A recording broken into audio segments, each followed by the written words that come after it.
Good morning, everyone. We're calling the meeting to order. Welcome to this fine new setting, and thanks to the Department of Health, HHC, the other agencies that make this building their home for providing this venue for us.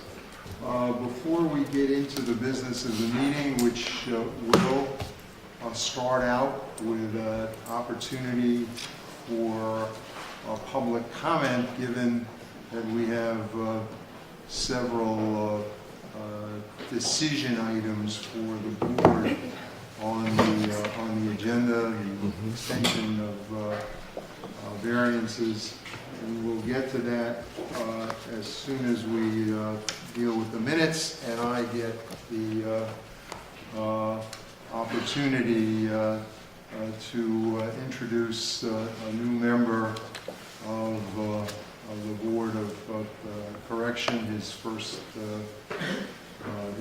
meeting, Dr. Gerard Bryant. Welcome. Thank you. So let's begin with the minutes, and then we'll go to public comment. Is there a motion on the minutes? I move it. Second. I understand that there is a correction that's required. Yes. Stanley, correction for the minutes. A correction for the minutes? Yes, on the minutes, let the minutes reflect that I was at the last meeting and I voted the affirmative on the variance for the young adult plan. So noted. That will be corrected. Any other additions or corrections? I'll assume a motion to accept the minutes. A second? Second. All those in favor? Aye. Passed unanimously. So let's begin with the public comment period. First speaker is Sarah Kerr. Good morning. Good morning and welcome, Dr. Joy. Thank you very much. My name is Sarah Kerr. I'm the staff attorney with the Prisoners' Rights Project for the Legal Aid Society, and I provided a letter yesterday, and I'm going to try to keep my comments brief. The board recognized a year ago that confinement in restrictive settings such as punitive segregation and ESH housing presents a serious and unacceptable threat to the physical and mental health of young adults in our city. Is Ms. Kerr's microphone on? Okay. Is that better? Yes. Okay.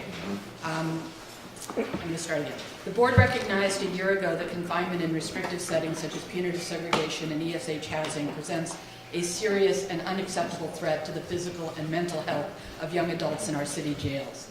A year has passed, and the department is here asking for more time before punitive segregation is ended for this group and more time to implement the young adult plan.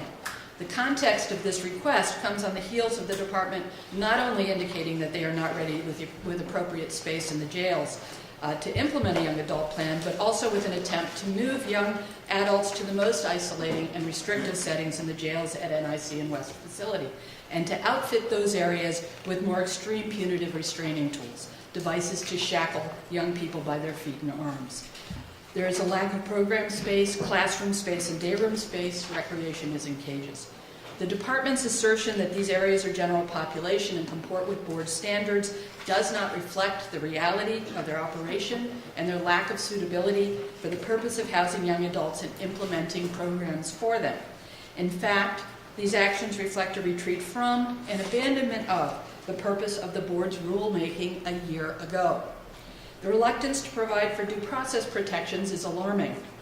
The department's own directives provide for due process protections for enhanced restraint status, as was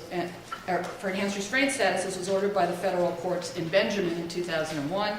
The department's directive includes such protections for CMC max, and it used to provide due process for closed custody housing. The board standards require protections for placement in ESH, and it is, of course, required for placement into punitive segregation. The department cannot implement a plan without due process that includes placement in highly restrictive areas, or without due process including placement for inmates who infract or break rules. And that's part of the young adult plan. We only got a few pages, but it talked about use of restrictive housing under the plan based on infraction. We oppose a slowdown of reforms required by the board's standards. The board should not be granting a 6-month extension without making specific requirements, conditions on the grant of the variance for meeting deadlines, meeting expectations, and coming into compliance with the board's rules. The board should require that the department have written policies in place that include due process protections before there are transfers of young adults into restrictive settings. The department must be required to follow the law, comply with the standards, and a condition that brings them in line with the law and their own policies and this board's standards is not inappropriate. After all, punitive segregation is not linked to a reduction in violence, which was the purpose of the rulemaking, and the recent violent incidents have occurred in these restricted housing settings. If you are not prepared to require the department to act lawfully based on the present record and come into compliance with your standards, you should immediately commence rulemaking to accomplish that purpose and establish standards that require due process protections. Thank you. Thank you. Riley Doyle Evans.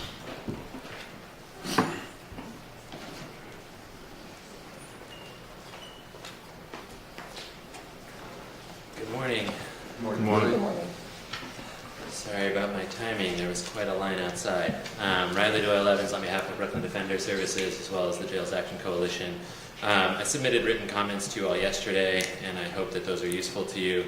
I echo the comments of Legal Aid and the comments that Sarah just delivered. The reality of the matter is that it's not enough to simply limit punitive segregation for the people who never should have been disciplined in the first place. The people who are difficult to manage shouldn't be subject to torture just because they're difficult. And any effort to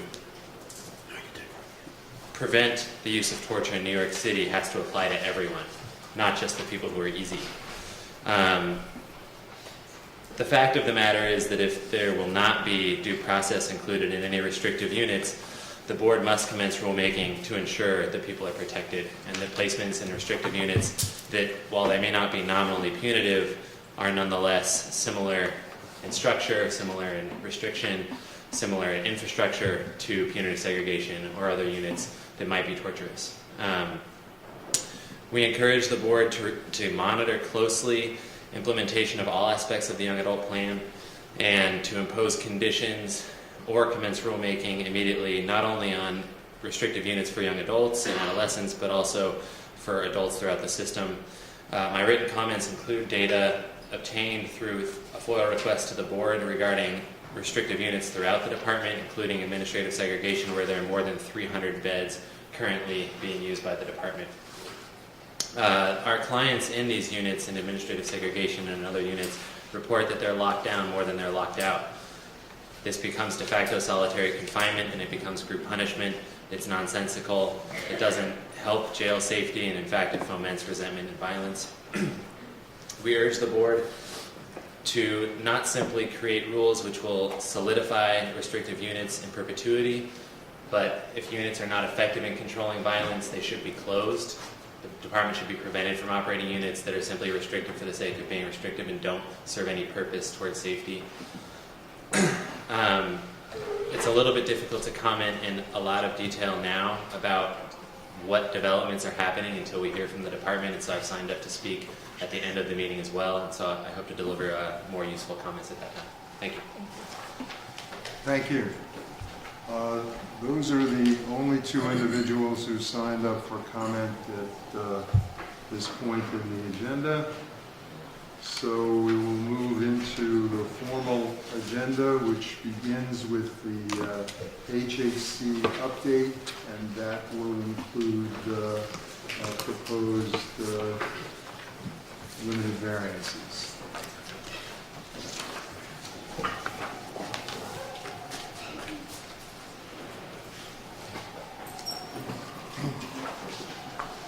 Good morning and welcome to Dr. Bryan. It's a pleasure to have you here.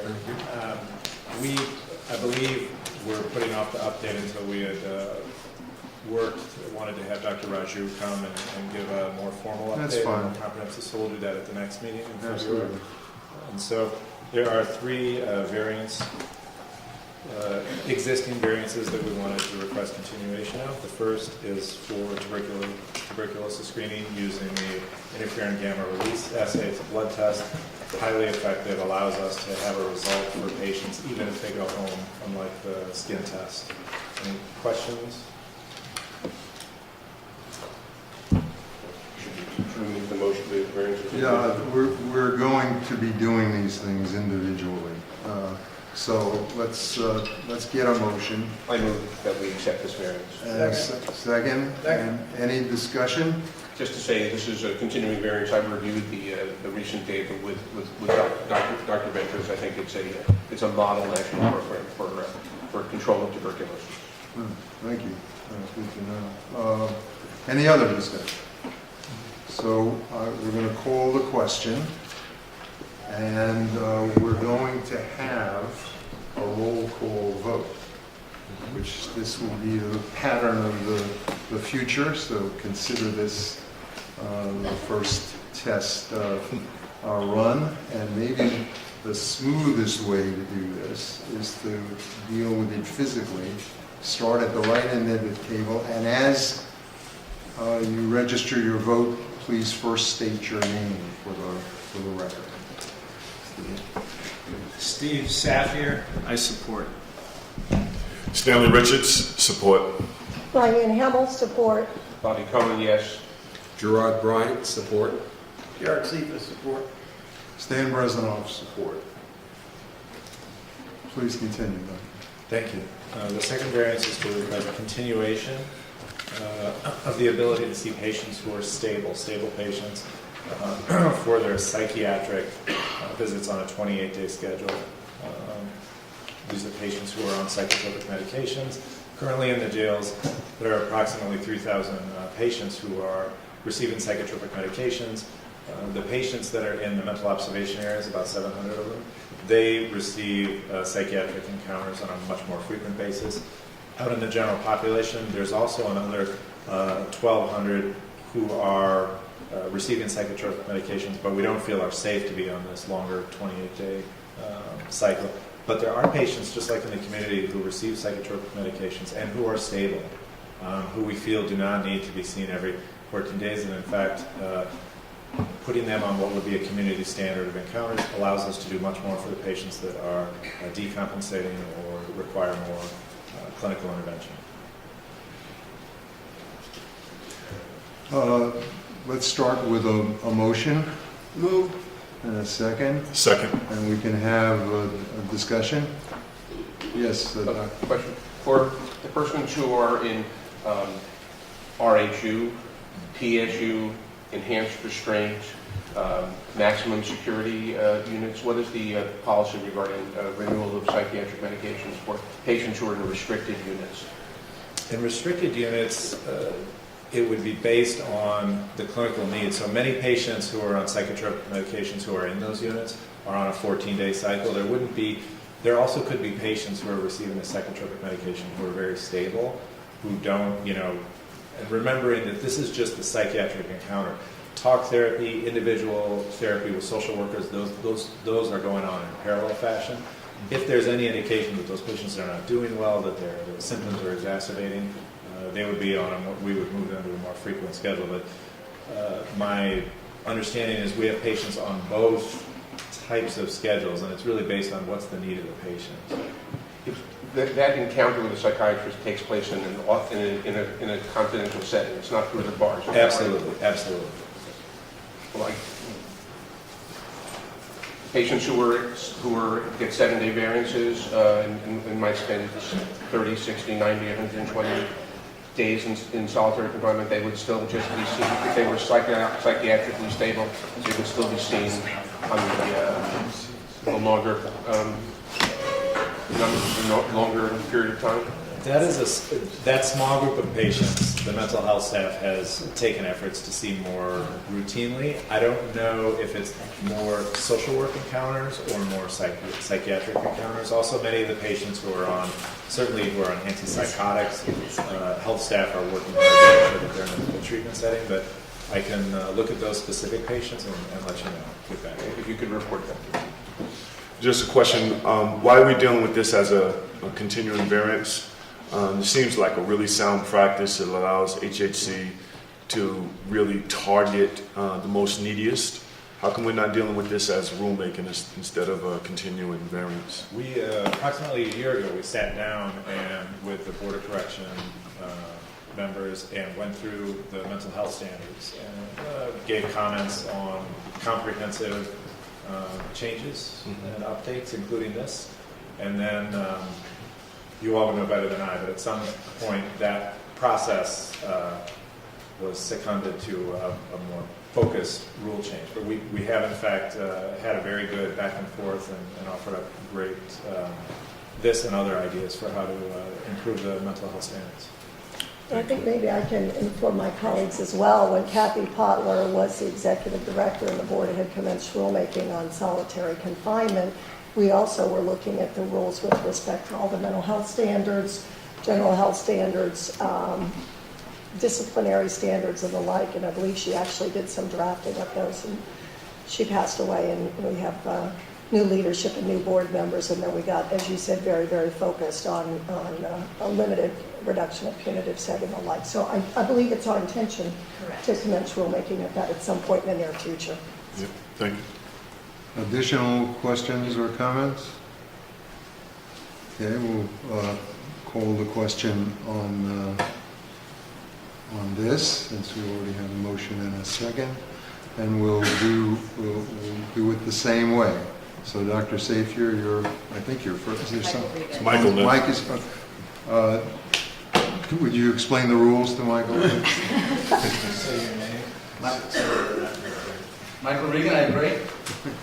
Steve Safier agrees. Stanley Richards, approve. Ryan Hamill in support. Yes, Bobby Cohen. Gerard Bryant, support. Derek Cephas, I'm in favor. Stan Brezanoff, support. The third item. Please. Thank you. So this is to continue the practice that's covered under the variance dating to 2013, whereby when the Department of Correction initiates an injury to inmate form, a form that's used for a variety of circumstances, that when the patient and that piece of paper, that form, are produced to a medical provider, that the medical provider documents on that information that's relevant to the injury, the presence of an injury, the nature of their injury, and then the need for some elevation of care or return to the housing area, and that clinical information that's specific to the injury then is transferred to the Department of Correction for their investigative purposes. So again, we have a motion and a second. Moved. Is there a second? Second. Discussion. Questions? Any? Yes. Please. Dr. Benton, are you aware of any reports that the Department of Correction has made, or what use what purpose they use this information? It's a serious issue to me. This is confidential information, which I don't believe the patient is being asked to, or are they being asked if it's okay with them to have their confidential medical information provided to the department? And secondly, and I'll have a question after these, what use does the department put this information to? So the process is the patient is seen by a medical provider. There's a piece of paper that has a top part filled out by correctional staff on the description of the incident, middle part filled out by health staff on the nature of the injury, whether or not an injury was observed, and then some information about the disposition of the patient. That interaction, which is initiated by the Department of Correction, does not involve requesting patient consent. And as to the nature of the utility of it, I would defer to my Department of Correction colleagues. I don't know if they want to comment or if you want to ask them separately. Well, I guess we can ask them separately. And last question is, when OC spray is used, are all patients who receive OC who are sprayed with OC, is a report filled out for them about the incident? Yes, any patient who is produced to the medical clinic for any reason, an injury report is filled out. So the data we shared with you before this meeting, of the approximately 2,000 injury encounters that happen each month, probably 40-45% of them involve a verified injury, an injury that's visible. Yes. So there are many patients that are produced because they were in the area or the vicinity, or there's a concern where there's not an injury. And so there's a very broad approach to bringing everybody possible to the clinic for encounters. And OC exposure is one of the common reasons for that. And you prepare reports on a monthly basis about which describe the injuries that occur to persons by facility and by type of injury? We prepare periodic reports. They may be every other month or quarterly that look at both population variables such as mental health, and then they also look at facility variables. Could you provide the board with the copies of those reports that have been developed over the past year or two and going forward? Certainly. We'll confer and get back to you about the best way to do that. Thank you. Dr. Cohn, do you want to pursue that other question with the department before Yes, I we would. vote? Yes, I would appreciate hearing what value to them providing this information. Okay. Good morning. Well, one of the main purposes is for investigative purposes, and as you may be aware, under the Nunez agreement, one of the requirements under Nunez is that the city is required to provide these types of documents, the injury to inmate report, to the federal court monitor. In addition, those documents that are shared with the monitor are required to be provided to the Department of Correction as well. So for investigative purposes, it's very important for us to use the injury to inmate report. It's also of help when we analyze the circumstances which gave rise to the injury, what caused the injury, and it may be supportive of disciplinary proceedings if necessary, or it may rule out the necessity for disciplinary proceedings. So those are some of the key reasons why we very strongly require these documents. And I'm not a lawyer. I mean, you can do? Why not ask the person for their permission? Well, it happens very quickly, but what you should also know is when the investigation division does pursue the investigation, they do then follow up with a request for medical release for more detailed medical records. So eventually we do seek authorization from the patient. And the information that's shared is just the information related to that injury, right? It's Yes. not their mental health status, it's not their medical history, it's just that injury. Yes. Other questions or comments? We'll call the question on it and begin our roll call with Mr. Regan. Michael Regan, approved. Steve Safir, approved. Stanley Richards, approved. Ryan Hamill approved. Bobby Cohn approved. Gerard Bryant, approved. Derek Cephas, approved. Stan Resanoff approved. So that concludes the variance requests of the HEC. Thank you. And we'll go into our committee reports. Judge Hamill provide an update from the ad hoc committee on adolescent and young adult. Okay, good morning, everyone. Can you hear me? Yes. Okay. A good chunk of the meeting, as you can see, is really focused on the young adult planning. A great deal has transpired in the last month, and obviously there's been work this entire year. So bear with me while I sort of bring you up to date before we discuss the variances. As you all may have heard, it was certainly in the news, in the paper, There was an incident in the True Unit last week in which a number of officers were injured. I did have an opportunity to review the video and also ascertain some of the facts leading to that incident. I am extremely sorry that we have officers who were injured in that unit. In general, it's been a pretty good success. The department's been pretty successful at reducing violence and meeting the needs of our adolescents at RNDC.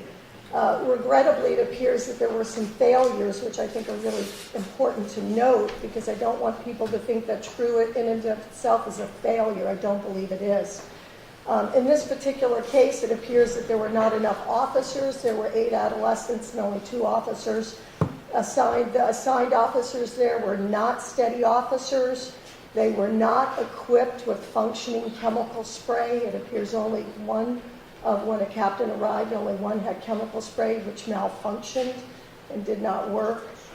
They weren't trained in True. They weren't trained in de-escalation. It appears to have been an inappropriate response to an adolescent who was refusing to be pat frisked from coming out. And the lock-in was very long. They weren't being locked out in the afternoon till after 5 o'clock, which is an hour beyond when they should have been locked out. The steady officers, and I know them pretty well, I visit regularly, the steady officers have told me that in recent months there have been a problem with staffing. We know that the department is really overburdened and officers are having to work double and triple shifts, and as a result of that, there's often an insufficient number of officers for these high security adolescents. And they're not necessarily steady and they're not necessarily properly equipped. They often don't have chemical spray or it doesn't work. I am hearing that it's difficult for them to separate all the adolescents that need to be separated because there's not sufficient space in RNDC. And as you know, we have 600 adults that are also placed with the young adults later. We also, a year after the operation of True, and I think to a great extent it has been successful, and I know that Commissioner Pott and his team, the officers have worked very, very hard to make it as successful as it generally has been. But we still don't have a written policy upon which officers are trained and the inmates are supervised, and there is no due process with respect to placement therein, an appellate process, and a placement review. Recently, as a result of this True incident, we had a number of 16 and 17-year-olds, and as a result of the slashing of Officer Calderon, we had two 18-year-olds that were placed in the West facility, which I'll talk to you about shortly. It's highly restrictive and a highly isolated unit. So at this time, certainly regarding RNDC and adolescent custodial management, I would be continuing to recommend that there be a finalization of the True policy and that include due process, that there be steady officers who are properly trained, properly equipped, that there be a disciplinary system that does hold the adolescents accountable, that there are consequences, and that it's consistent and it's communicated to the officers as well as to the adolescents. And probably most importantly, 2 additional recommendations. One, that these units be regulated, just like we regulate enhanced supervision and punitive seg, regulate this, as well as either remove the youth from Rikers or remove the adults from RNDC so that there's sufficient space to separate the adolescents as needed for good custodial management. On the December date we talked, I had recently just learned that the department had a plan to move our young adults into NIC. So I want to talk to you about going into the young adult plan update now.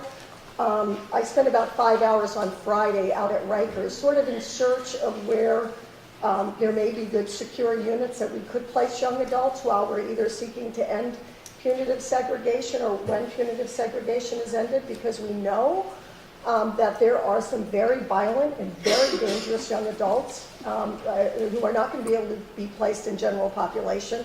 And the question is, where can they be placed and what should the parameters of those units look like?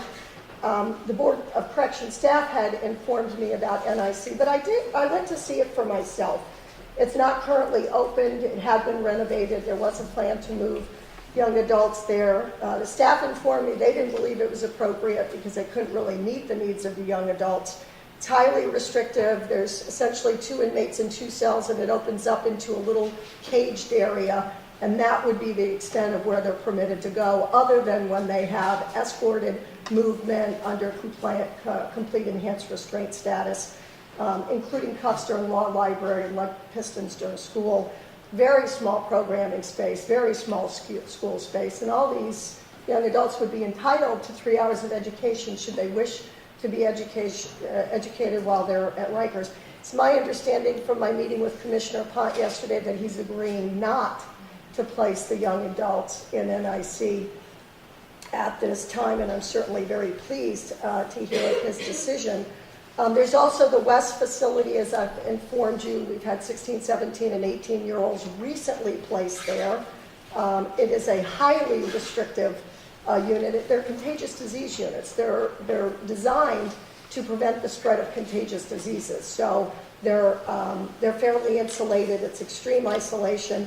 And at this time, the department doesn't utilize any meaningful form of due process, that being notice, opportunity to be heard, appeal, and placement review for placement therein. I believe the isolation there, based on the year of rulemaking we did on solitary confinement, is extremely harmful to young adults, given their developing body and developing brain needs. I did further exploration to see what other units might be available, and I should say I do have some very good news in terms of my impression. I had not been out to GRDC for quite some time, and GRDC was originally planned to be partly for young adult housing. It used to be, it's a maximum jail, it used to be one of the most violent jails out at Rikers, and Commissioner Pont with his leadership team out at GRDC have really turned that jail around. I was very impressed. It was very clean, bright, the inmates were engaged, the leadership knew the inmates, knew the officers, really engaged with them, and were very responsive. It was definitely direct supervision that was occurring. It is where they have the enhanced restraint unit, and there's young adults there. But in that enhanced restraint unit, separate and distinguishable from NIC enhanced restraint, they have congregate meals, congregate programming, congregate recreation, congregate school. So their social, physical needs are much more being met in that enhanced restraint unit. There is due process for the status of enhanced restraint. There is not due process for placement in the unit with the restrictions that may come with it. Obviously, the department still has punitive seg. There'll be a variance to extend that. So while they're getting the young adult plan up and running, there are secure units, including punitive seg, which provides for due process, a limited length of stay, 30 days. The young people know why they go there. They receive their punishment, and then they're released in 30 days unless there's a basis for the waiver. There's still an RHU and punitive seg light, in which due process is afforded. There's written policies and programs in those units.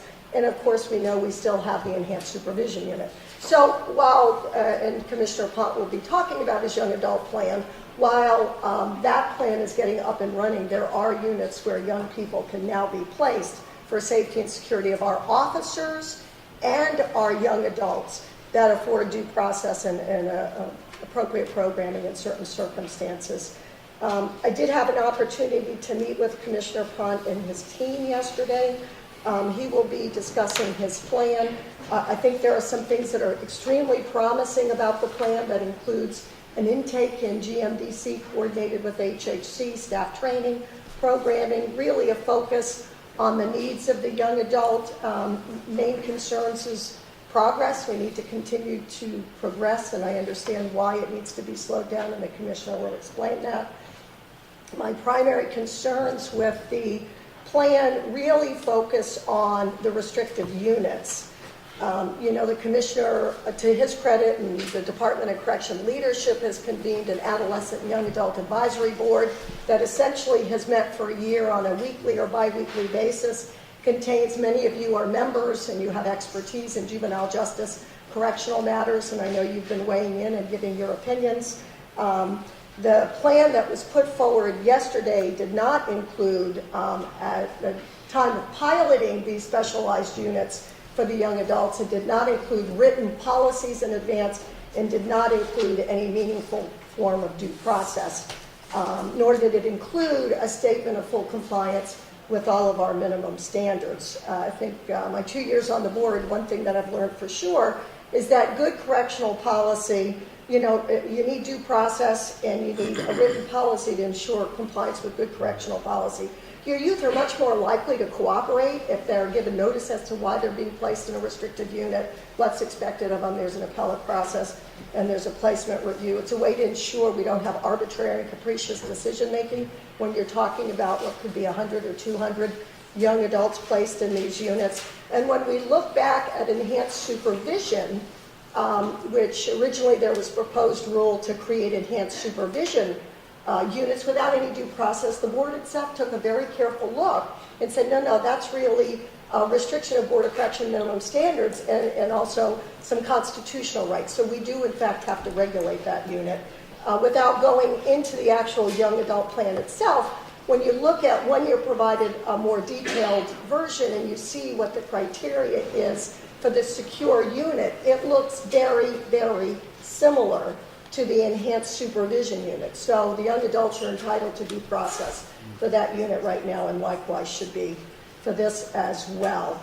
I just want to conclude with the fact that it's very unfortunate, but we've had 2 serious incidences in which officers have been injured. Safety and security of our officers is paramount, as well as our adolescents. We know in the administrative segregation unit in GMDC, I've been reporting this for a year, there was no due process prior to placement, no notice and hearing, no appellate process, no way to get your way out, no way for a young adult to earn his way out that he was aware of. We know there have been a lot of modified lockdowns, there have been booth visits imposed arbitrarily without notice, there had been recreation in cages imposed, no law library. So it's been a troubled unit all along, and it hasn't been regulated. We have this recent incident in True, which I've told you about. It generally has functioned fairly well, but we've had no written policy, and again, we've had no due process, and we've had an incident, a serious incident, in which officers were forced to defend themselves because of the situation they found themselves in. So I will be making a motion a little bit later, but based upon chairing the Adolescent Young Adult Committee for 2 years, based upon attending all of DOC's meeting with all the correctional experts, I am certainly of the opinion and will be advocating to my colleagues that the time has come that we regulate the specialized unit in which our adolescents and young adults are placed therein, and actually all inmates. It makes good correctional sense. So at this time, I'd like to invite Commissioner Pont to give an update on the young adult plan.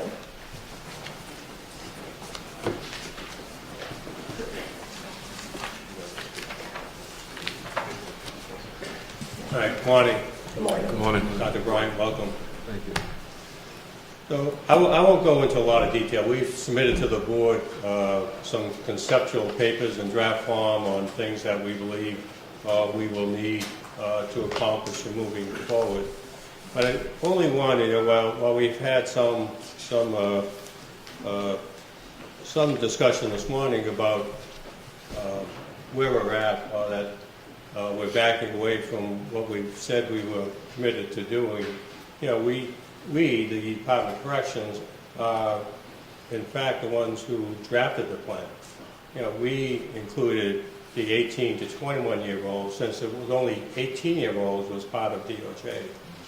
We, developed all of the scope that we're putting forward with the help of the board and the help of many of the advocates here. So I think clearly from where I stand as a commissioner and as a leader of 10,000 uniform and non-uniform staff, we're committed to this reform. I think it makes sense. I mean, Connecticut took credit for, I think a couple weeks ago now, for designating a facility totally to house young adults, as if somehow, and we did that months ago. So I don't think there's any wavering on the plan. I think where as the commissioner fell short was our communication of the plan to our staff getting our staff to the table, because there were many good suggestions that we learned in the last month. That's great. We can incorporate those things. It makes sense. Obviously, if it's everyone's plan, we get better buy-in. So, as an agency, we're as committed as we ever were to bringing this reform forward. We think we can do it safely. We can do it in the best interest of our staff, our inmates, and for the city of New York. And we're committed to that. We don't waver from that. We're asking here time to implement that plan with the help of everybody. And we've not changed from anything we said we were going to do. We talked about segregation. We've eliminated segregation for 16 and 17-year-olds. We greatly reduced the use of segregation across the board. And that wasn't something that somebody said, okay, here's an idea, we'd like you to do that. We changed the practice and have had great outcomes with that practice. So we're as committed today as ever to bring this young adult plan to fruition. I think slowing it down, getting staff to the table, listening to what staff has to offer, making some minor adjustments to what we've said, but in the end, getting where we want to be are all good things. Good for us, good for the board, and good for the city of New York. So I don't even offer here that we're as committed as we ever were on our young adult plan. We invite everyone to the table as we continue this process over the next several months. And I believe, I'm very confident, we will be successful. There's no wavering, no buts about this, that we will do this. It's just a matter of time to implement. That's my request to the board. I just have a couple of questions. And Commissioner, you're absolutely correct. You're only bound in terms of the Nunez decision with respect to much of what you've adopted for 19 to 21-year-olds. For 16 to 18, so you're really taking on an added burden because, as you've said, you know that it's much better for the young adults and how they've been previously managed. So I really do commend you. I do have a couple of questions. I know we'll be discussing the variance in a few moments, but in the variance it actually states just to extend the date for the ending of punitive seg. It doesn't mention anything about enhanced supervision, but the reg calls for enhanced supervision to end essentially at the same time. Does that mean you're not requesting an extension, that you plan on ending the use of enhanced supervision by February 29th, which is when the current variance or was that an oversight not to include the enhanced supervision? I think that was an oversight. All of the segregation-related kind of housing. So yes, we want to keep all the tools Yeah. currently available until we started, shifting to the new model. Okay, so and then just a couple of other questions.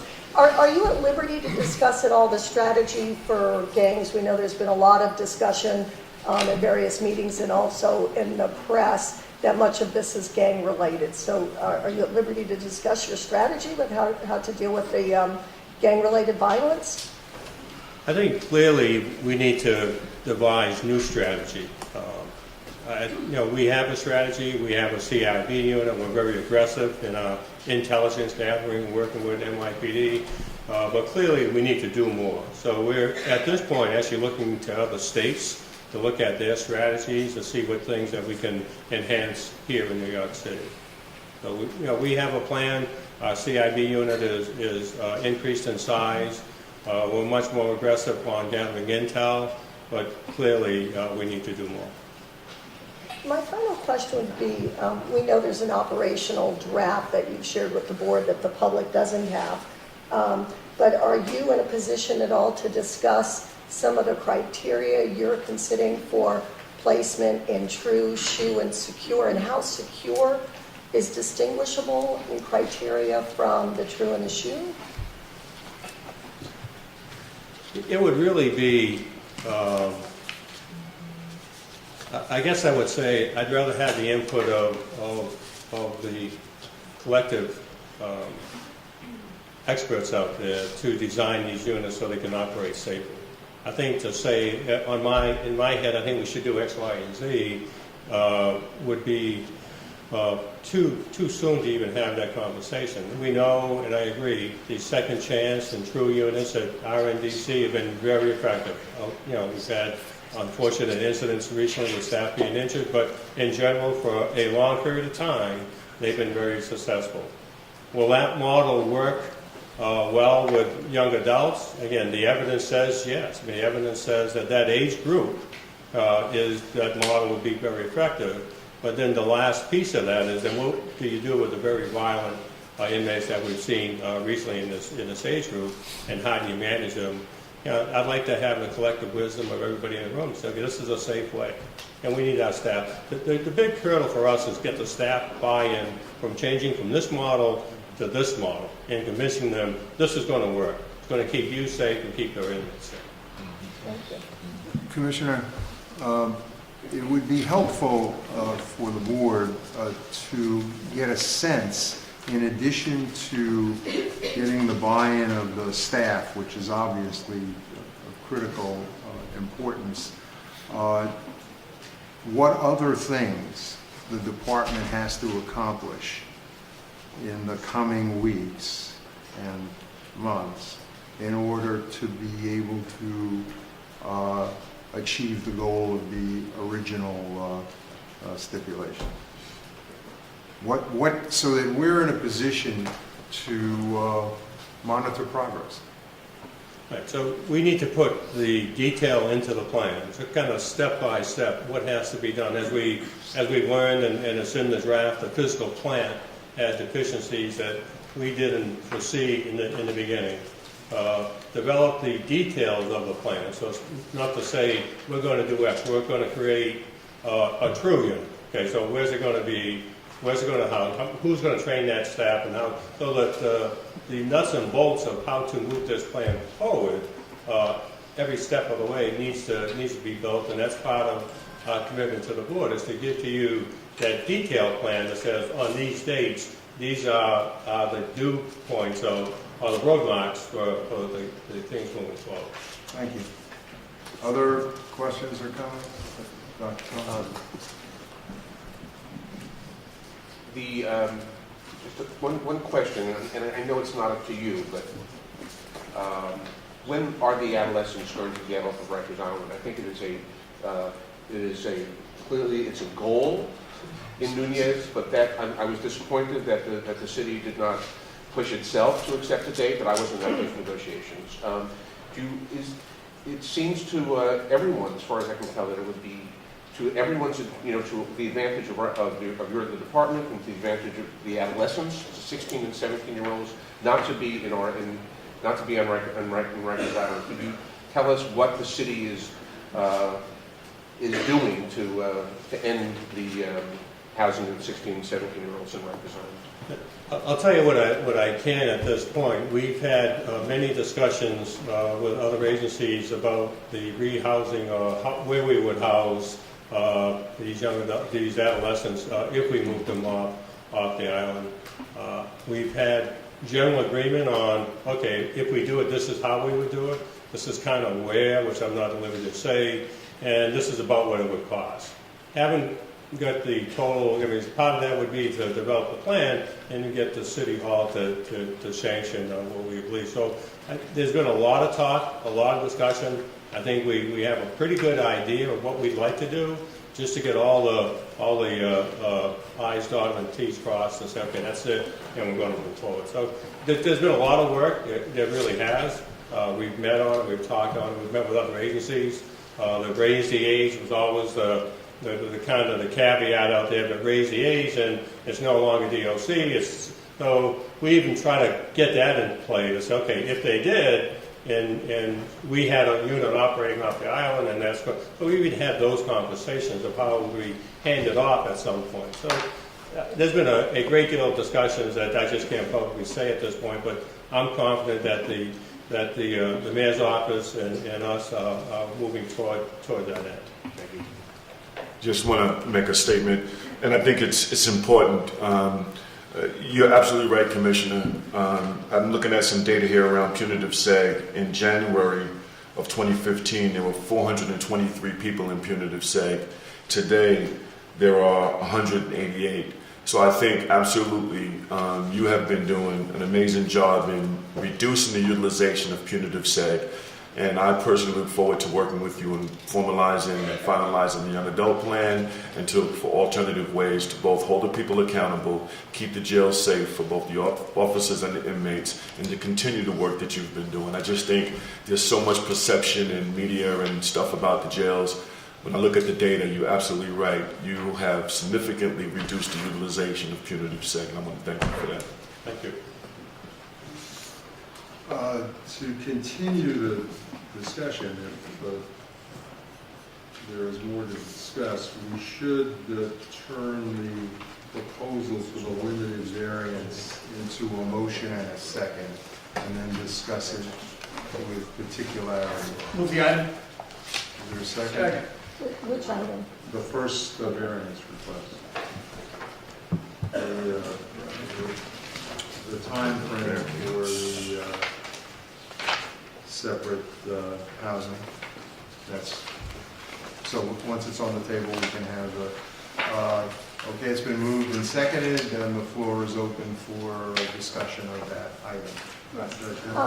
I would just like to say that I am in support of granting the variance, extending the time for the commissioner to separate out the 18 to 21-year-olds in their separate housing. I'm not in favor of granting it for 6 months. I would be in favor of granting it for 4 months, which would be until May 12th. We all know we work better when we have deadlines, and in fact, we've gotten a lot more information in the last month than we had gotten in many months. And based on the operational plan we have, as well as the summary, there's a representation that this could be achieved by May 1st. So to keep it moving, I would be in support of the variance for 4 months, and obviously, if we haven't made enough progress, we could entertain continuing at that point. I also do have a number of conditions that I would propose, and those are 4 separate conditions.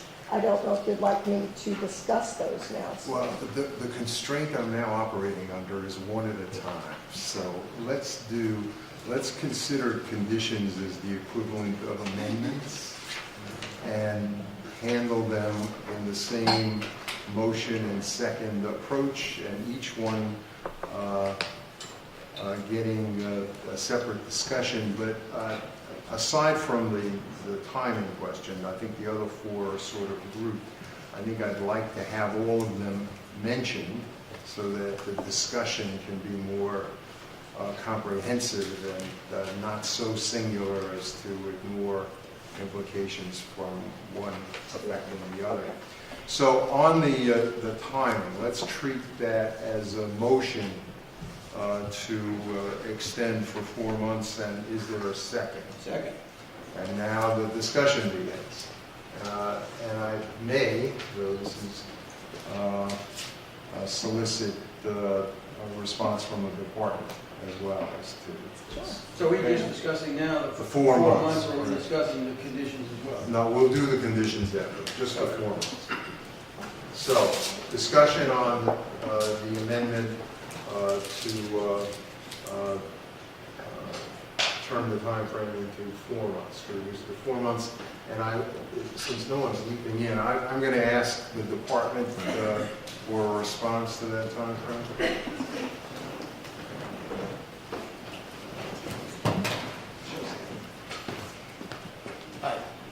Thank you. I think that generally we are requesting the 6 months. I think the one thing that we can tell you is that obviously the reporting, as Judge Hamill said, is very important. It's very important for us. It's very important for you to hold our feet to the fire, to hold you as kind of our oversight. We obviously are committed to kind of reporting out. We would like to keep it at 6 months and report to you. One, we would take advantage of the adolescent working group to kind of give an update on where we are on the young adult strategy every week on Tuesday with stakeholders as well as the board. In addition, we would offer up that we could report out every month so you can kind of detail every month kind of if there are any concerns or delays, but we would like the flexibility to kind of go to the 6 months. Obviously, from the operational plan, we hope to get that done earlier for the majority of moves in, but because of the issues that the chair spoke about in terms of infrastructure, repairs to the cell doors, equipment that have to be purchased through RFPs, there are unexpected issues that may come up that we will want to address and work with you on addressing. But our proposal would be to move the 6 months as originally planned. That is our statement. If I can ask, in terms of the operational draft you provided to us, isn't it correct that you essentially have informed us that you believe that you can have them completely separately housed by May 1st? And even though we may not have ended punitive segregation, we're not necessarily requiring you to end punitive segregation, but by then you do have young adult housing for those who are in punitive seg and RHU and the like now. So is there any other reason other than what you've said as to why we shouldn't use the 4 months, which is consistent with the timeline you've provided us? I think, as I've said, we've put that in the plan because that is our goal, and that's what we hope we can achieve. Obviously, with the variance, when we ask for the extra time, we don't have to come back and talk about it. If we report to you continuously on a periodic, not periodic, I mean, we'll declare every week, we'll report out to the adolescent group, every month we'll actually talk to you guys, to the board, then I think it gives us the flexibility to kind of make decisions without that gun of kind of that specific date. Again, the goal is the same. I think we wrote in the plan that we're aiming for that date, and we're going to get that date. Okay. President, how likely is it that even if you got a 6-month extension, how likely is it that you would blow through that deadline and not get it accomplished even in 6 months? The reason I ask you that is because we're just trying to get a sense of the difficulty on the operational and administrative side to getting all this accomplished. I mean, I think that, we're comfortable that as a conceptual matter, as a philosophical matter, you're moving in the right direction, you have a commitment to it. But I personally, I think a number of us are just concerned about how difficult it actually will be to accomplish this over what period of time and what obstacles you face. So is the 6-month period really realistic? Is it 4 months realistic? How long is it going to take, really? I mean, as an example, just so everyone knows, we've moved actually a majority of GMDC, the facility for which we want to house the 18 to 21-year-olds, is now housed with 18 to 21-year-olds. So the moves have been going. We've been moving forward with that. We've slowed it down, partially, as the Commissioner said, to kind of communicate to staff what the details of the plan are. We've also taken the time to actually prioritize the repairs that need to get done so we can kind of keep the staff and inmates safe in terms of the physical infrastructure. So I hope that the assurance is that we're committed to talking to you kind of every week on where we are so that you understand exactly where we are. The extra 2 months that are in this, from the separation from what we offered up in our plan to try to get that done with the request for the 6 month, is that buffer. But we don't hope to, we're not looking to blow past that. We think we can achieve it. And the best commitment I can give you is that we're opening up our doors to be transparent about exactly where we stand on those things so we can meet that goal. Yes, Bob. Yeah, I just want to endorse Brian's notion that maybe there are some of us who don't. I know one person who doesn't, but the rest of us work up to deadline. And there are some issues here which are included in the condition, so it's a little complicated to have the discussion this way, which could have been developed already, and I would say should have been developed already. For example, a plan for the TRU.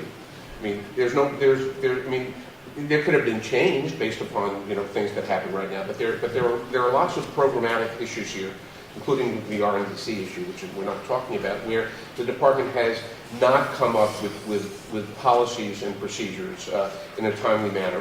And by the board saying within 4 months, give us this, is different than you reporting weekly that you have or have not done it. So I want to speak in support of the notion that what we're asking for, we'll give you this for 4 months, but we will require within 4 months certain information to be prepared and provided to the board. So good morning, everyone. Good morning. And welcome, Dr. Bryant. I just wanted to give some commentary regarding the true policies and the second chance policies. As Judge Hamill mentioned, we've been working very closely with our advisory board to develop the plan. The plan is about 6 pages. The directive is in draft form. And I'm not sure if everybody here is aware, but based on the Nunes and DOJ litigation, we are required to engage in a consultative process before we finalize those directives. So those directives are in draft format but cannot be formalized or finalized until we engage with our monitors. So that is the reason you do not have a directive at this juncture that's finalized. So, go ahead. Yeah, I was just talking to Stephen. I'm okay with the 6 months. If you say you need 6 months to put together a plan and have a solid plan, I think I've asked this at the last time, the extension, and the time before that. I said, you sure will you be able to deliver? So my question to you is this 6 month extension enough time for you to deliver a comprehensive, fully developed plan that's going to be rolled out that achieves the goal? Yes.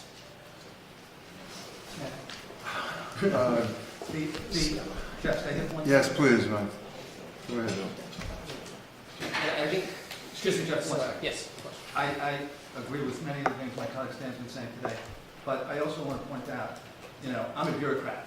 I worked in government for 23 years. I'm proud that I'm a bureaucrat. Rushing things violates safety. You can make mistakes. Taking your time doing things correctly is the correct way. I'm sticking with 6 months. I'm going to support that as well. I've been working, and I know I'm new to this board, and this is my first day, and having been just named yesterday.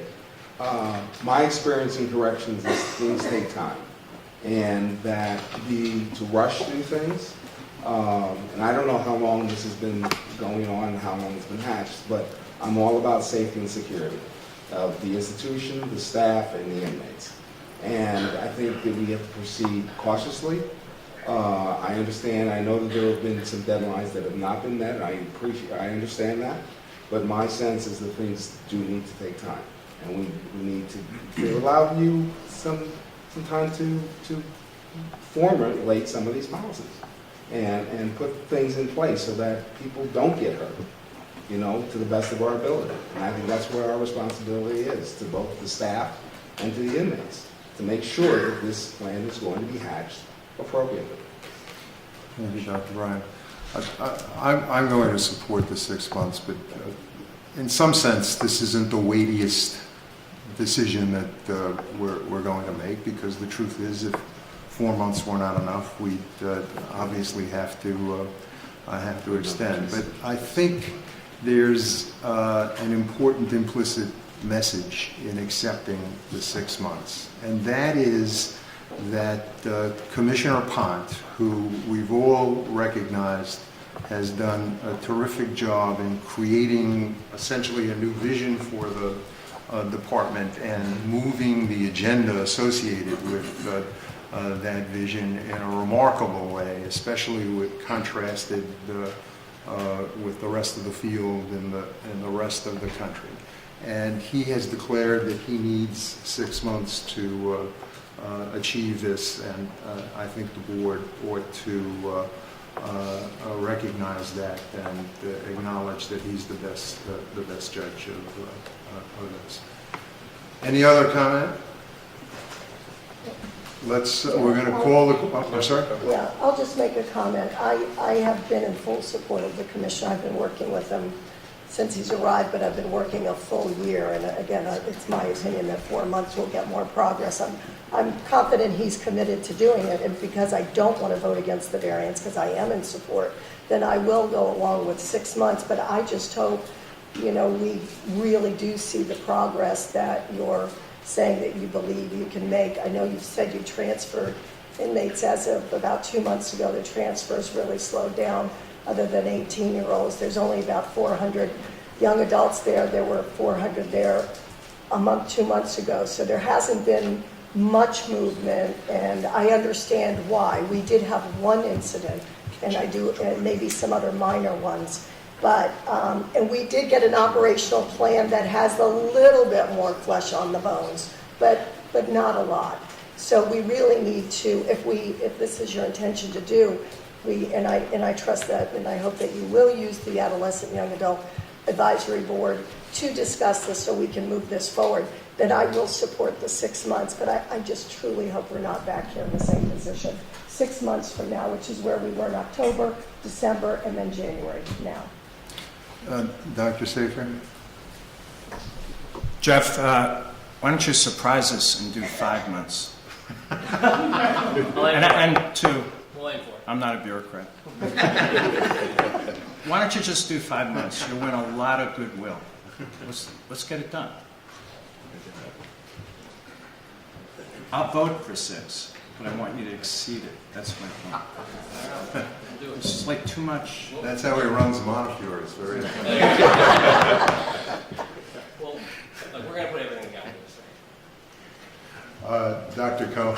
Yeah, Commissioner, I don't believe that the Office of the Monitor in Nunez has stated that we cannot make rules, that we cannot hold you to conditions of preparing certain policies, and that he has to approve them before we do. In fact, in conversation with him, we specifically discussed that, and that's not what he said. So I don't understand why you said that. I mean, as far as what I understood Ms. Saunders to have said is not that the monitor is at all interfering with the role of the board. That is not the role of the monitor. But the monitor would like an opportunity to have the time to look at the plan and to give it due consideration. And so that is what, and putting out artificial deadlines can interfere with that process, that consultative process. So I would just respectfully disagree with your interpretation. The monitoring process is a time process, so it's very relevant. No, this is not a productive discussion. We do not see the monitors in any way. We see it as a plus, and we see our role as unfettered by the. If I could just make one comment on that. We meet with assistant U.S. attorneys, and we're working with federal monitor as well. Very, very familiar with what the Nunez provisions are. Met with all the attorneys involved and fully understand, including the law department, what our role is pursuant to the city charter to regulate and provide the oversight and ensure compliance. And we all know that the Board of Correction has the authority under the city charter to give more rights. But I think it's undisputable in correctional among correctional experts that you shouldn't be running a specialized unit without a written policy. So written policies have to be formulated fairly expeditiously. We've been working on the true policy for a year, long before Nunez even reached a consent judgment. Do you want me to go on to the conditions? No, I will. I'd like to take care of this. May I conclude, given what you said about the 6 months, that the amendment is withdrawn on the time frame, and we don't have to have a vote? Yes, I can withdraw that. That's right. Okay, and will the seconder agree, given that there seems to be consensus on 6 months? Second. Thank you. So that's now off the table. I'm noting that for the record so I don't get chastised by the law department. And let us, what I think we should do on the conditions, because they are somewhat related, is articulate them in series so that everyone is aware of what, there are 4 of them, I believe, is that right? Yes. Four of them. But then we will discuss each of them separately and vote on them separately, but we'll have the context of all 4. Okay, so at this time, I will be proposing 4 conditions. Actually, I'm sorry. Actually, we should vote on we can't vote on the variance No, until the can't vote on the conditions. variance. Okay, yes, we're on the right track. I'll be proposing 4 different conditions. These conditions are based upon the work that I've been doing with the department and many of you on the Adolescent Young Adult Advisory Board, as well as all of your written comments based on your expertise and generally good correctional policy. And I'll read the 4 off and then we can discuss them.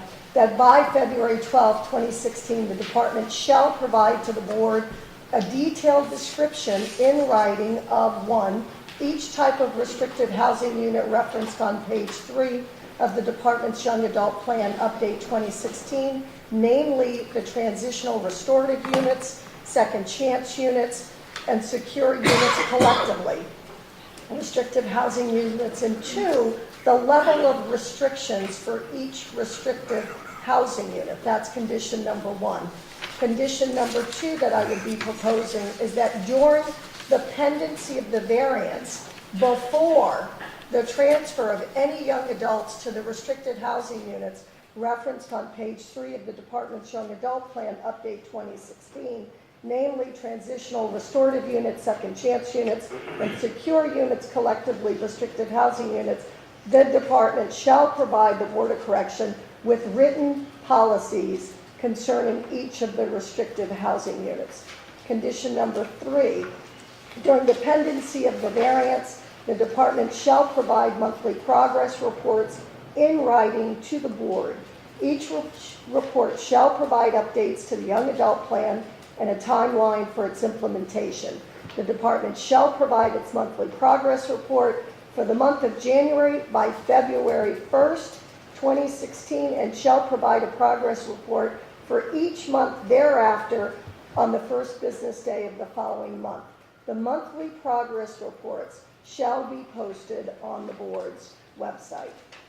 Condition number 4, the department shall submit to the board a written assessment of the piloting of the secure unit referenced on page 4 of the Young Adult Plan, Update 2016, in advance of the department's elimination of punitive segregation for young adults. This assessment shall be posted on the board's website. So we're going to discuss each of these separately, and we will also be engaging the department, giving them an opportunity to comment on each of these, starting with condition number 1, the detailed description proposal. I'll assume your presentation is a motion on that, Fran? And we need a second in order to begin discussion. There's a second. And I'm going to start with a question on, could you talk some about the date that is listed here by February 12th? Is there some? Yeah, so that would be a month from now, as the commissioner was saying, and certainly I can take a look at this. The idea is if we're going to give the variance for 6 months to make sure that this is moving along. Right now, we don't have a lot of detail on the transitional restorative unit, the secure, and the second chance. We have an operational draft that lists some criteria. There's no mention of what restrictions might be therein, so that we can make good, sound, informed decisions and have the information to make sure this is progressing along. And since, as we'll be discussing shortly, I will be moving to commence rulemaking with respect to these units, we would need this information. So, are there any questions of Rand before I ask for the department to give its comments, and then we can have discussion? Are there any clarifications or questions? So let me invite the department to comment on the proposed amendment condition to extension of the variance. Condition number 1. Condition number 1. Right. Thank you. I think I have a question just on the level of detail of kind of the plan, because I think that there are, if it's just a description of kind of the concept and taking into account what we already have for second chance and true that we're using with the adolescents, defining a bit more kind of just the management approach, some of the restrictions or kind of way that we're offering mandated services. I think that could be done further if it's an operational plan about exactly what units. I would caution 1 on any kind of confidential information in terms of security, and then 2, we may need more time if it's a specific kind of plan on the location and housing, because that is going to be tied to some of the efforts that we're making on the infrastructure and the moving the adolescents, the young adults into GMBC. Well, So I would just say you give us as much detail as you have on February 12th. I don't know how we can define the level of detail sitting here today, but whatever you have on that date, and hopefully it'll be quite a bit, that you ought to provide us. And certainly for existing units, you can give us the information. It's the ones that are yet to be modeled that might present some challenge and require more time as you think it through. But certainly, to the degree these units exist, the department should easily be able to describe. I would just add, it's not necessarily the providing the update to the board, it's the posting that information publicly. There may be confidential information that presents security issues that we would be happy to share with the board, but to publicly post may present issues. So that is just something we reserve the right to raise with the board, but the public posting of information that could interfere with confidential security type issues, we just think that those are kinds of conversations we should have with the board, separate and apart from publicly filing. You should feel free to. This one doesn't call for a public posting of this information. Sorry? This one does not call for a public posting. This is for the board. That's exactly right. And I just wanted to add, I'd like to say that I think that what you're requesting is reasonable, but I just want to make sure that we understand with the caveat that this is an evolving document. Sure. Okay. All right, absolutely. And we made that distinction. Dr. Cohen. Historically, the department in situations like this where a new kind of a unit or a change, a significant change, the department would provide us in draft with a description of the project and the post order. I mean, this is how you develop. This is the way. This is what these things are. They represent a policy and an implementation, and that's what we're asking for. Yes, sir. No, that's why I'm asking clarifications. So for the first one, y'all are okay with? As an evolving process, I think there's. So we're going to call the question on this one, and should be familiar with the game plan now. And I'm going to have video replay available next meeting, starting with Michael. Yeah, I'm not going to vote in favor of the changes here. I think that we're getting very cumbersome in putting language and variances that talk about requirements that seem to be leaning towards us becoming a judicial body, right? This is a board that's concerned about doing good things. This is a board that has lots of responsibilities. I think I'm in the minority here, but I'm going to vote against this. I'm in favor. Stanley Richards in favor. Brian Hamill in favor. Bobby Cohen support. Support, Gerard Bryant. Derek Cephas, support. Stan Brezanoff, I'm going to support this, though I'm mindful of the slippery slope that Board Member Regan points to, in part because I think this is information that ought to be available for the department and for the board as a matter of course.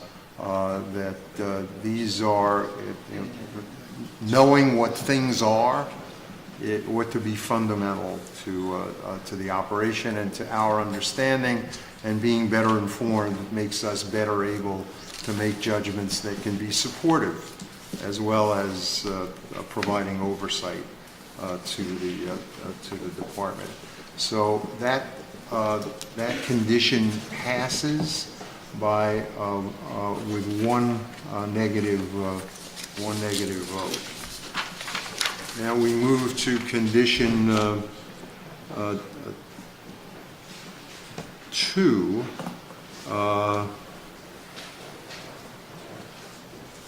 It's a related condition around written policies. And the term here is during the pendency of this variance, which is now 6 months. Right? So can I get a motion? The motion is effectively Judge Hamill's putting it forth. And can I have a second? Second. And again, let me invite, Jeff, are you going to be the designee here? Yes. Okay. So, given the same caveat that Deputy Commissioner Saunders from Jackson actually stated, it is an evolving process, so as we put those policies together, we'll have them. so no controversy as far as you can see. And just say that I think that, as Stan said, as a matter of course, the written policies should be available. And as we've discussed, we've seen some problems in the TRU unit because there is no written policy. What we've been able to ascertain is they're operated differently depending on which staff is in there at times. There is no written policy to which There's an operational manual. And obviously to be able to measure the effectiveness, because we're going to need these to be up and running and proven to be effective before we can end punitive segregation, that it's reasonable to make sure we have an operational, a policy and an operational manual. So you're agreeing with this, is that correct? Thank you. Any other comments? So again, we're going to go the route. And you're the leadoff batter on a regular basis, Michael. Approved. Support. Stanley Richards, support. Ryan Hamill, support. Bobby Coe, support. Gerard Bryant, support. Derek Cephas, support. Stan Bresanoff, support, and I note for the record that it passed unanimously. We now move to item 3.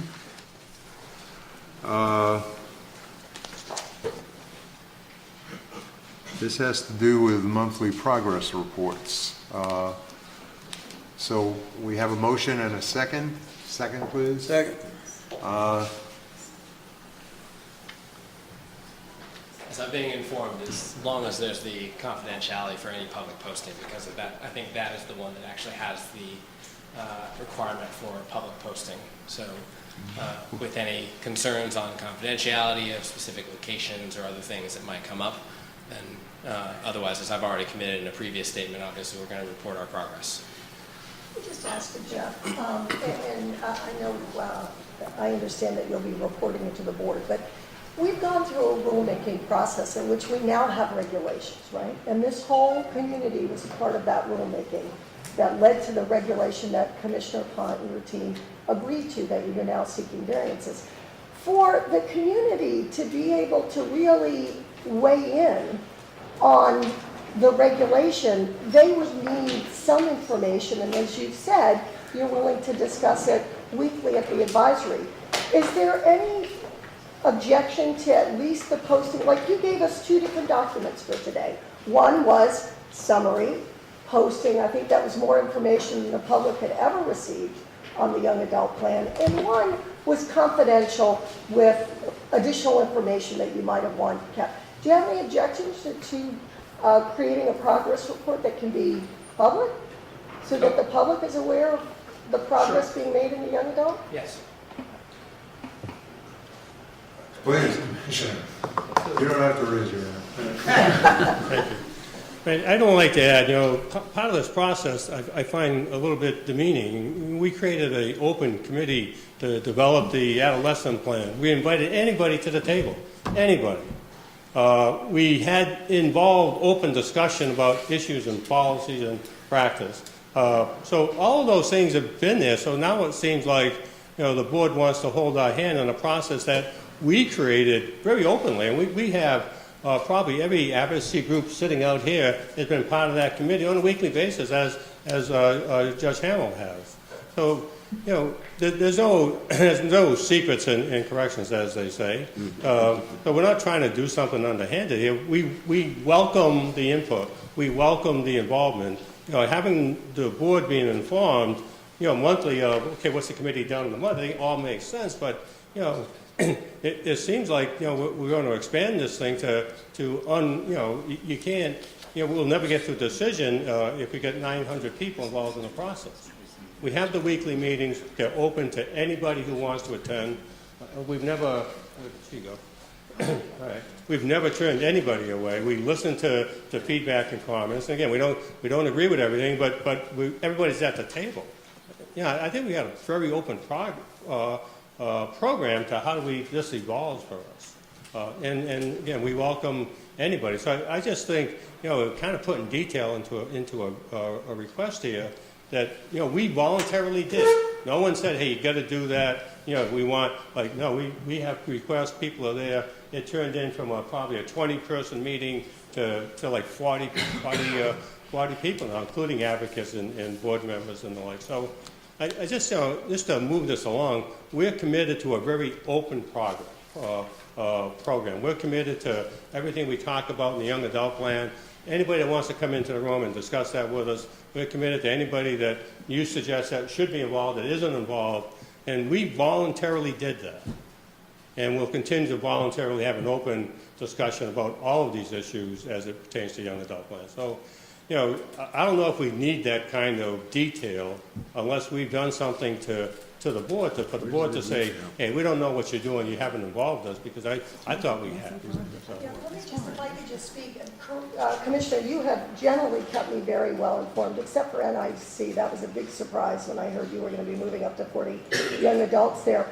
With all due deference, the young adult plan or any draft or portion thereof has not been submitted really to the Adolescent Young Adult Advisory. There has been discussions and presentations on the programming piece, on the HHC piece, but not even as much as what you just submitted in the summary Because it plan didn't exist. available for today. Because it didn't exist. So it was a concept that now evolving. So the details of a plan weren't there.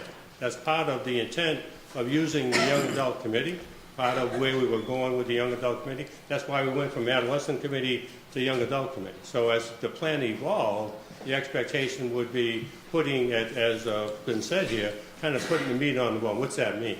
We know generally what we want to do. The steps on how to do that would be part of the committee's I don't responsibility. mean to argue with you, Commissioner, but if you're going to do that in the weekly meetings anyway, what's the harm in making it available to those who can't come?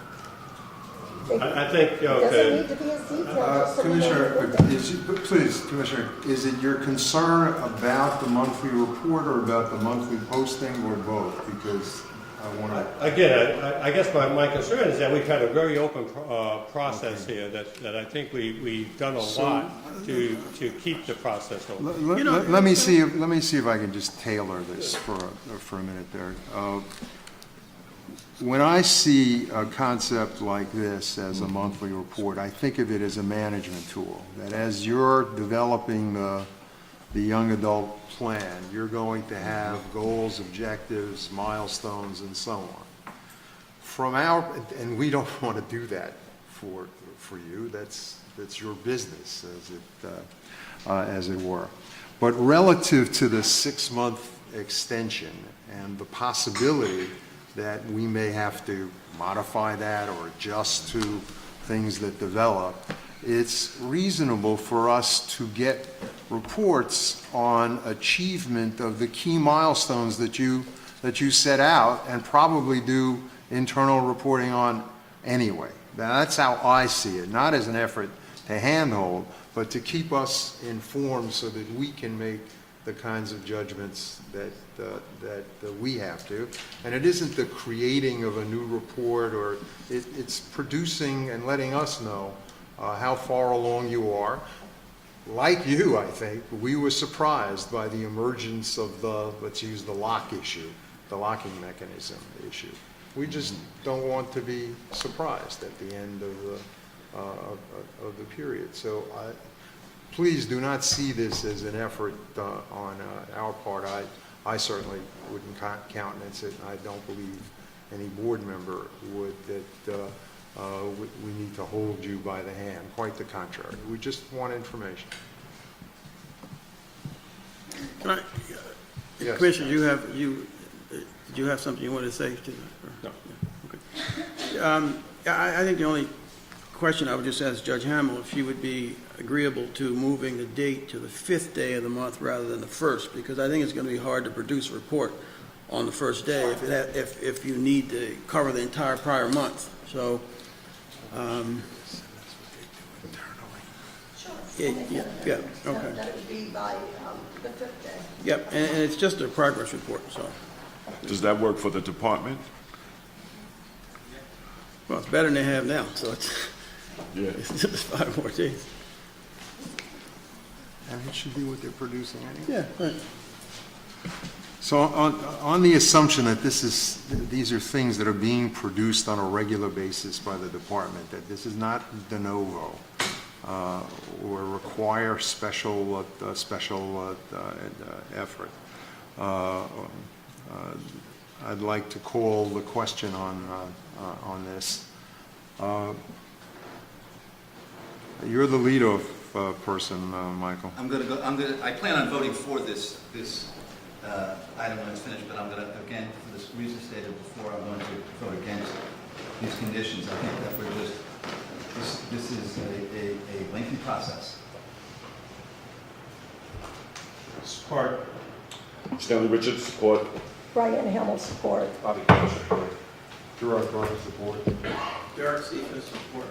Stan Bresnoff, I'm going to support, but with the clear understanding that this is the transmission of existing kinds of material within the department designed to keep us informed and not some overbearing oversight. So that carries with one negative vote. And the fourth condition, this is a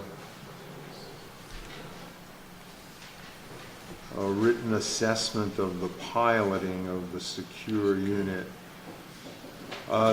Perhaps you could talk more about this one, Brian. Would you address in this one, this posting on the board's website? Because I think this may be a report where confidentiality is more relevant, more important. Yeah, so I actually would be prepared to withdraw that aspect of posting it on the board's website. But certainly in the detailed information that you all have provided, as well as the meeting that we had yesterday, a new wrinkle to the ending of punitive segregation and enhanced supervision for our young adults is piloting and demonstrating the success of the secure unit over 60 days, all right? That raises issues about how are you going to measure effectiveness and the like. So since we'll be entertaining a variance, one, the variance for housing, which is related to any punitive seg, but two, the variance to extend the date for punitive seg and enhanced supervision, it doesn't appear to me that we could make an informed good judgment without your assessment, and therefore a written assessment with respect to the piloting of the secure. Withdrawing the posting of it, I think that's very fair and reasonable for all the obvious reasons. Would you have any objection to that condition? No. No.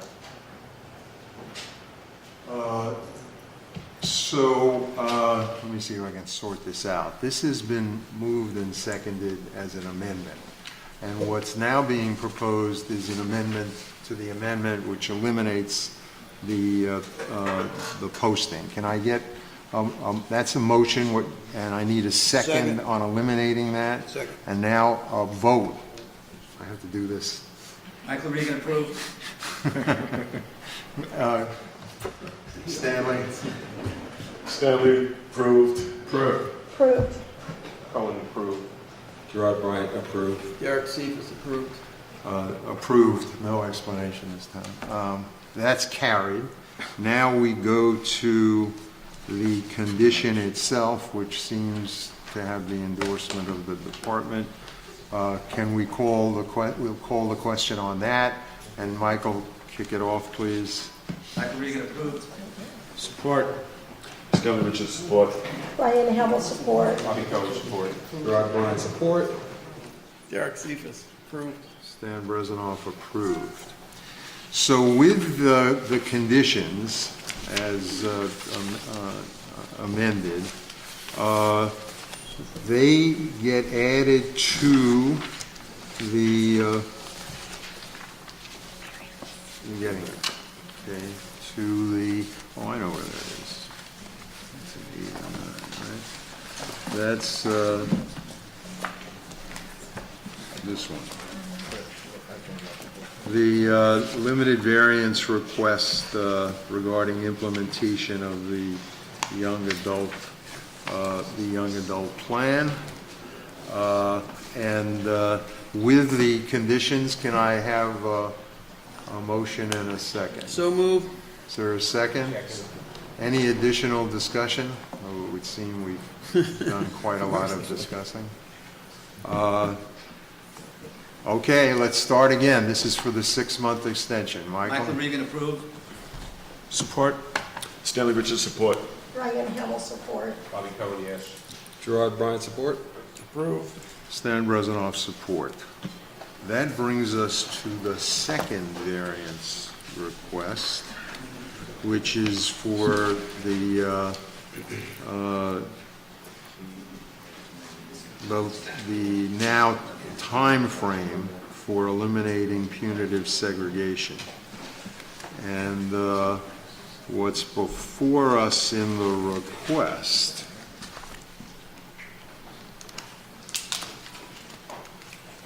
is for the time frame of the variance, right? Of the time for the sentence to extend to June 1st, which is roughly 6 months, right? It's roughly 6 months. That, can I have a motion on that and a second, For and the we 6 can have months. discussion of that? So moved. One was Is there a second? 21 housed. Okay, so there's a second. Obviously, we all recognize the need to make a modification of this kind, given that the tools and resources and support for moving to complete elimination for this population group will not be in place until the young adult plan is fully revamped and implemented. But I invite any discussion that anyone wishes to have. Judge Hamill. Yeah, I am going to be in support of this in light of the conversation we had with the commissioner and his team yesterday, in light of the conditions that have been placed on the other variants regarding the housing. I would be in support, but this is just sort of a point of order. The commissioner acknowledged that this includes extending the date for ending punitive seg as well as enhanced supervision, because he wants to have both those tools available while the young adult housing gets started. So how do we amend the variance? Can we amend that orally if it's not here in writing? Well, I think we have to do it. We have to. Then I would move to amend the variance to include extending the date for enhanced supervision as well. I see Celia's there, so maybe you all have, do you have some advice for how we should do this? I appreciate the law department Treat it as an amendment. So I would have you move to amend the variance to include ESH. I'd also point, I don't have it in front of me, point to the exact provision that requires the January 1st deadline. We can get that for you and then vote on that. Okay. So let's do the amendment to include, there is an amendment proposed to include ESH in the extension. And let's get a second to that. Second. Discussion? All right. I'm going to start at this end this time. Stan Bresnoff, yes. Derek Cephas, yes. Gerard Bryant, support. Bobby Cohen, support. Brian Hamill, support. Stanley Richards, support. Steve Safier, support. Michael Regan, yes. So that carries unanimously. Now, as amended, the requested limited variance to extend till June 1st. The provision on eliminating punitive segregation and ESH for this population. Can I have a motion and a second? Moved. Second. Discussion?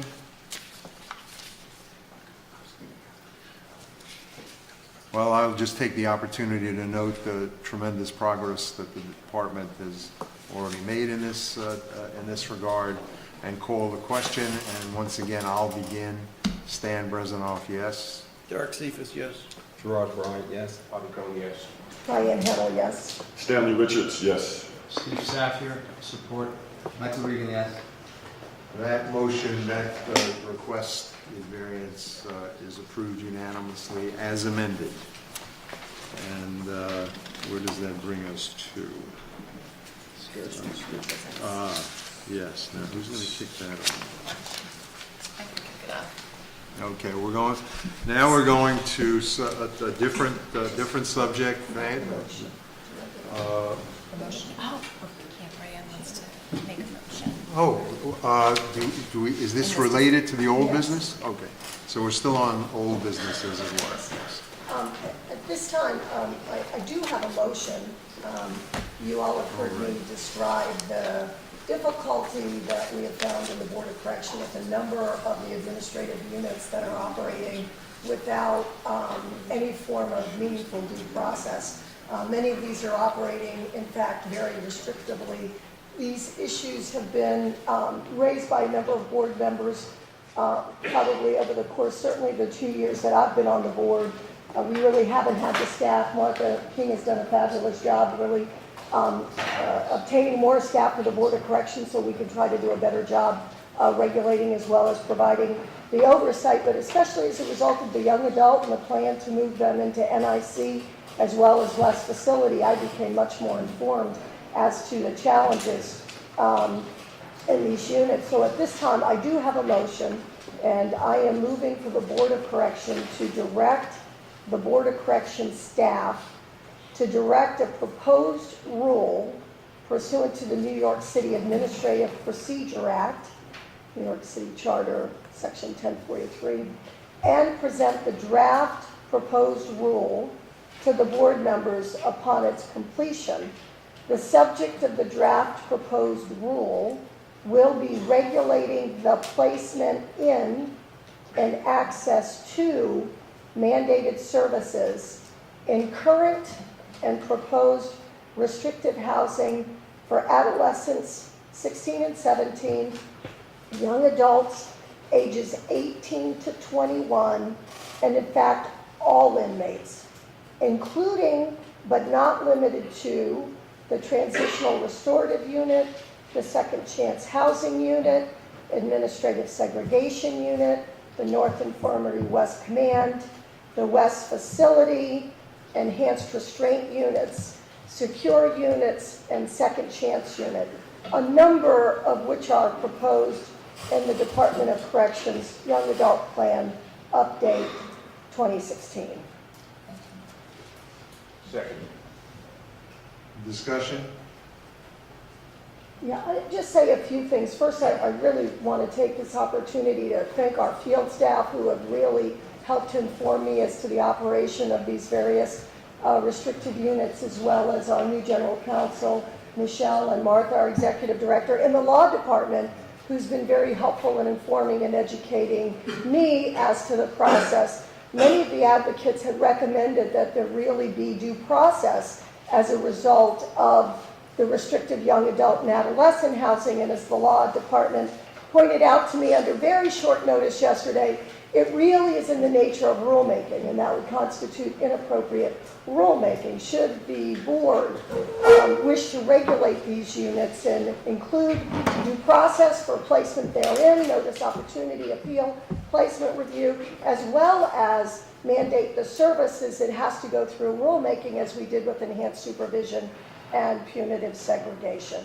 So therefore, I've had an opportunity to discuss it with my colleagues, many of which I understand support this, and those of us who have been on the board for a little time certainly would feel that the time has come to do this.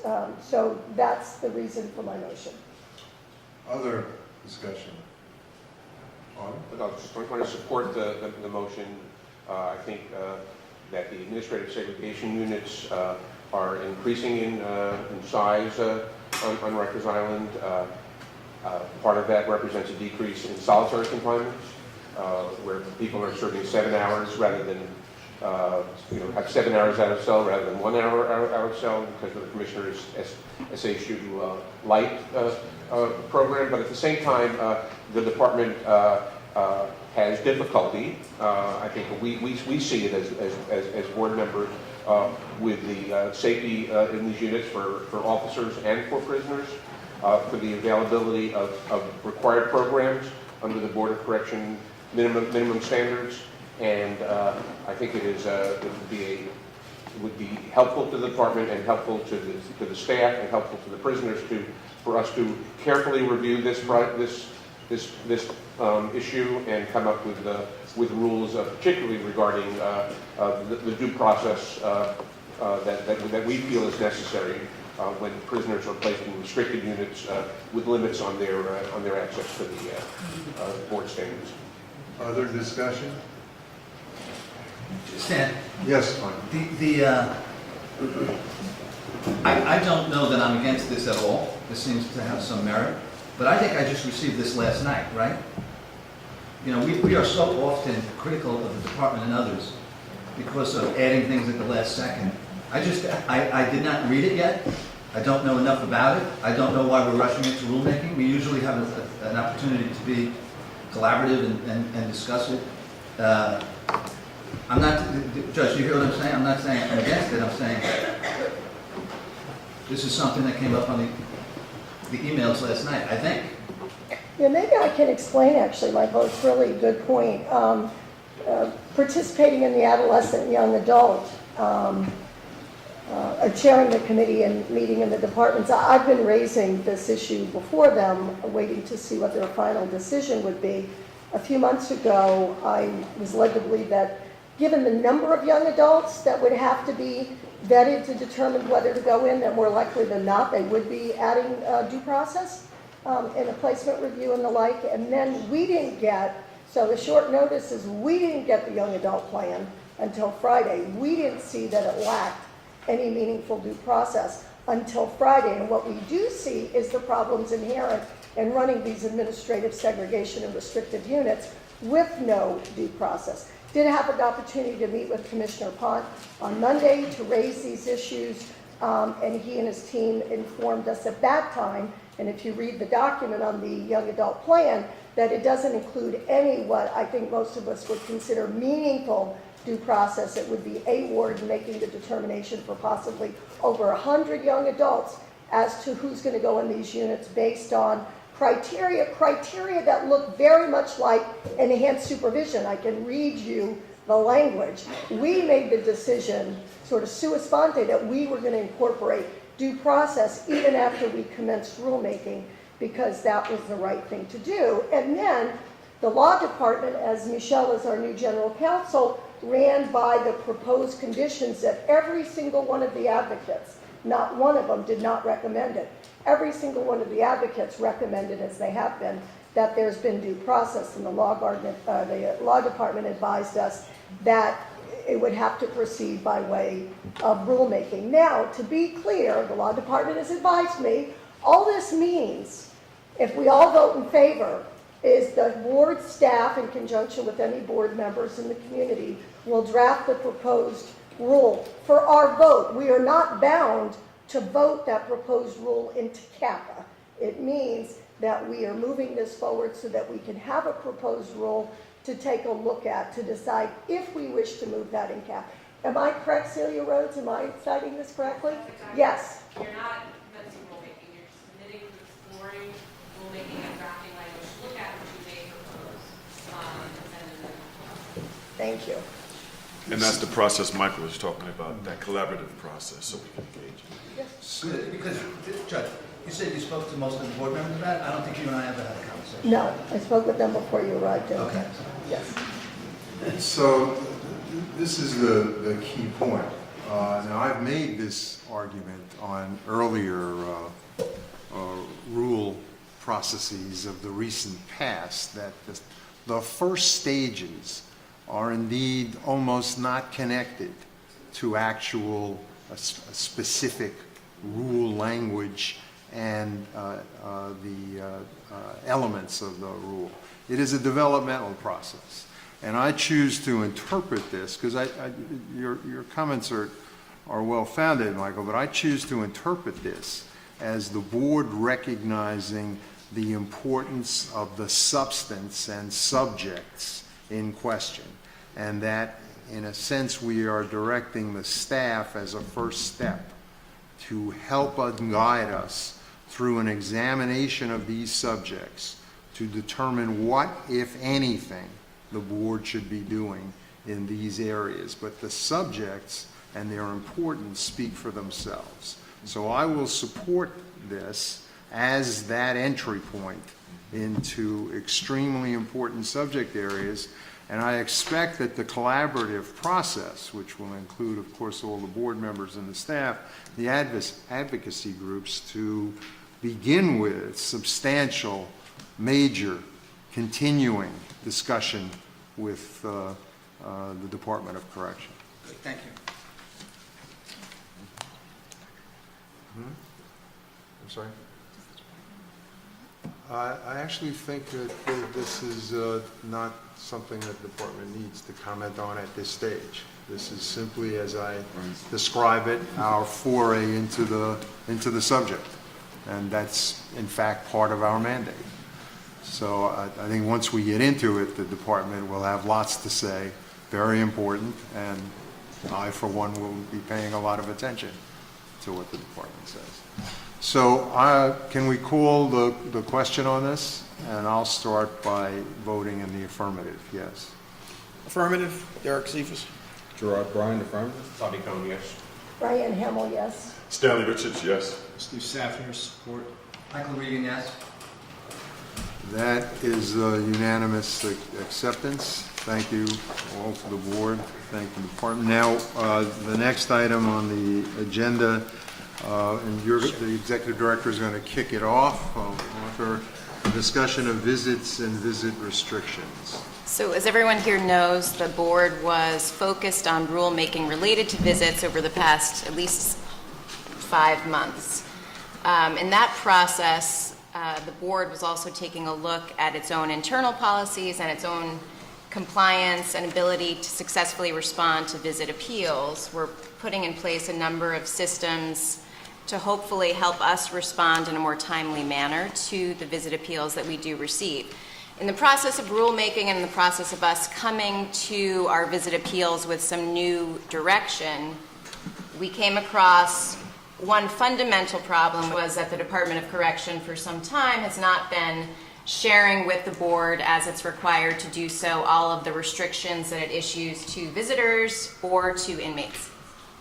And so that was the first fundamental problem, which then led to sort of an uncovering of larger, I think, operational challenges, accountability challenges, and simply information management challenges. And I thought that it would be good, since the board staff and the board have been in conversation with the department via letters, in conversation, in meetings, to bring that conversation out to the public in this meeting. And so some board members may want to comment, but maybe let's have the department sort of present what you've told the board over the past few months in the letters, which are also publicly available, and then we'll have some discussion with the board members.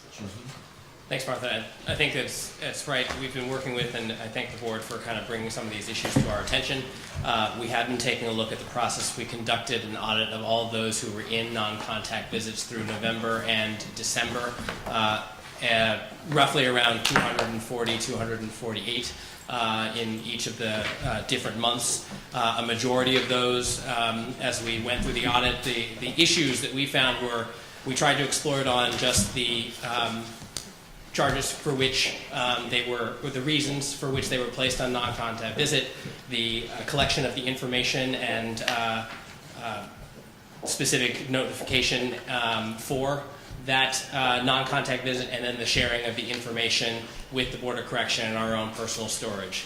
With regards to the rationale and reasons for which people were placed on non-contact visit, vast majority of them kind of complied with the rationale in terms of either a direct nexus to visits, finding of weapons for which you would have brought in from outside of the facilities, or an attack, slashing, stabbings, and so forth. There were a small number for which maybe the information wasn't clear, or we didn't have the all of the paperwork, and that's an area where we commit to kind of fixing. There are problems that we've noticed in terms of just where the information was collected. A lot of it is facility-based with no centralization of the information. And again, I'll present this at the end, but obviously we have a plan for trying to address each of these. But we found that in terms of the documentation, while a majority of the documentation was there through the audits, we did find a small number of packages that weren't complete, whether it's because of a signature or because of some of the documentation not being collected and stored, so we couldn't find them. And for those that we don't have the information, obviously, there will be a reversal of some of those decisions. And as well, we looked at where we fundamentally stored the information, because they were at the facility. There was no one point of contact, essentially, to work with the Board of Correction. So we moved it up to the headquarters level to work with the Board of Correction to kind of go through this auditing. We've been open about kind of where we are with the audit. We've developed a new spreadsheet, and then moving forward, we commit to having a centralized point of contact within the chief's office who will be overseeing this. We will coordinate with the facilities to ensure that the documentation is brought to a centralized place. We will keep it both in hard copy and electronically. We will also then move forward with sending a spreadsheet of those people under a non-contact visit restriction to the board every day, and we will also be reporting out not just in terms of the that spreadsheet, but the underlying documentation for those who are entered into non-contact visit. As well, we will create a centralized place so that every six months we will do the review as necessary and inform the board of the results of those reviews. So that's a broad overview, open to questions obviously. We wanted to kind of give you a sense of where we were, what processes and steps we took to kind of take a look at this, understanding that there have not been communications with the BOC for quite a while, and far past this administration. This has been going on for quite a while and was at some point an accepted practice in that as issues rose up, there was communication and passage of information between the BOC and DOC, but there was not a regular reporting as I think is required. But I can also let the chief speak to that because he was in a position to provide some of that information and what that former agreement was. So good morning. Good morning. Well, just in relation to the non-contact visit list, so yes, you are correct that we did not send all the forms as required, but we did send a non-contact list on a daily basis to the board, so there was no request for any follow-up. Although it was required, there was no request, and this was going on for several years. And at the point where it was that any appeal request that came from the former executive board would come to me directly, we'd get the documents and we'd forward them on to the Board of Correction. So it was a one-off appeal request that was coming to at the time when I worked in the Commissioner's office. So as Jeff said, we'll work going forward to correct that issue, but that's kind of the practice that we were working on. Dr. Cohen, please. For the past 2 years, have prisoners been informed that they've been placed on this list? I cannot say that every inmate has been informed in writing, but they've been informed that they would be on non-contact visit. I have no documentation to show you that, yes, they were served with notice. No, I understand that the department doesn't have a lot of documentation. The board's standards are very clear that for each case, you're supposed to notify us when you restrict the visit. Right, but for each case, we did send a non-contact visit list to the board every day. So yes, you may not get informed, but you did get notice that individuals placed on non-contact visits. So to me, I'm trying to understand this issue. We've been asked by the department to decrease contact visiting, and we've resisted that. We've been asked by the department to look at national models which restrict contact visiting completely. Fortunately, our Constitution in New York State does not require that. And in the past 4 years, which includes this administration, the number of persons living on Rikers Island has decreased by a third, and the number of total visits has decreased by a third, while the number of non-contact visits has increased almost 400%, from 2,777 to 9,000 year-to-date in 2015, going through the end of November. So there's been a clear policy, and most of that changed. Part of that, Bobby, is that if we find it, so what we have instituted and with the board's knowledge is that we are restricting inmates to non-contact visits who have been caught with scalpel blades, hobby blades, and razor blades. So that has increased over the years. So while the population has gone down, more inmates are having those type of weapons in their possession. And that's the reason, I would say, for the increase in the non-contact visit list. I agree that the department is, for various reasons, including the use of scalpels, and I believe as in administrative segregation units among young adults, has said we're just not going to give you contact visits if you're in administrative segregation. I've been told by staff at the That's department. not true. Inmates in administrative segregation get contact visits unless they've been found with the contraband as previously stated. We're going to have to figure out whether or not the department's interpretation of our visit standard, which specifically requires a nexus between what happens at a visit, is consistent with what you're doing. I think that the the 400% increase in non-contact visits reflects a interpretation of the standard, which is based upon the departments and inconsistent with the board standard. And We have and not also been doing this without the board's knowledge. We've been providing a list to you on a daily basis, But not with the reason why. I've looked at these lists. It says security of the department. So, I mean, I I just think want to make one of what you've developed, I think, Dr. Cohen, is something that requires pursuit and further in-depth discussion around this issue. I just want to make one other question. So we asked, as the Board of Correction, for the last year and a half's data, and you told us, Jeff, that we can't provide that to you. The department's responsibility is to provide the board with information it requests when it's investigating an area of compliance with our standards. Why did you? Is that information available? Has it been destroyed? Some of it is and some of it isn't. Essentially what we've done is tried to focus on those who are in non-contact visit now, which is why we did the full audit of every case that was in November and in December to highlight the issue so we could formulate a plan and work with the Board of Corrections and their staff to kind of move forward with actually going through and having a centralized point of contact, the new spreadsheet that actually includes all of the different data elements that you would request, and also the notification of when 6-month reviews were done, which people were in, what type of charges were there, so that we can kind of justify those things. And so we used that and focused our attention on getting that so that we can formulate a plan moving forward and report out to you. So just to try and bring this to conclusion at this point, but not final conclusion.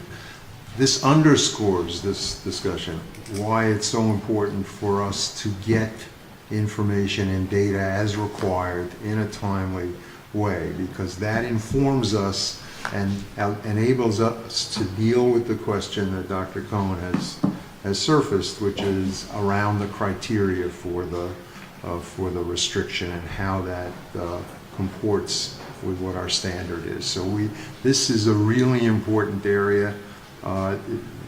Nothing is served by digging into the ancient history, though it is not a proud moment to reflect on it. But we really need to have this information provided to us timely, accurately, so we can address these questions. Yes, sir.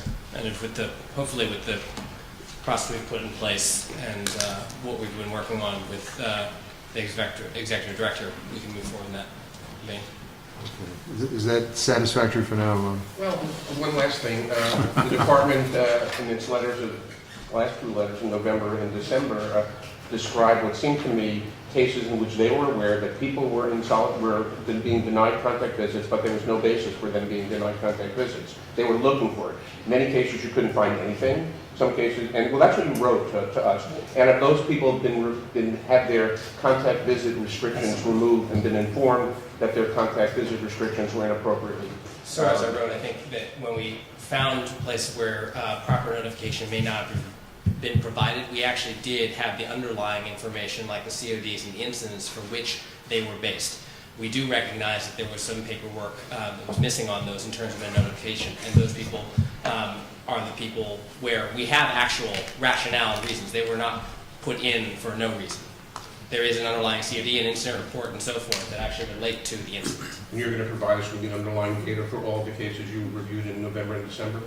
Yes, we can do that. And I just received the current backup paperwork for everyone on the non-contact list as of today. Well, as of December 29th? 29th, yes. 29th. We did So all of the we picked a date CODs and incident did reports those. related to those cases should be on the And the flash November drive I one. just got. Yes, those are both. Thank you. Thank you. We'll be returning to Yes. this subject Appreciate it. on a regular basis.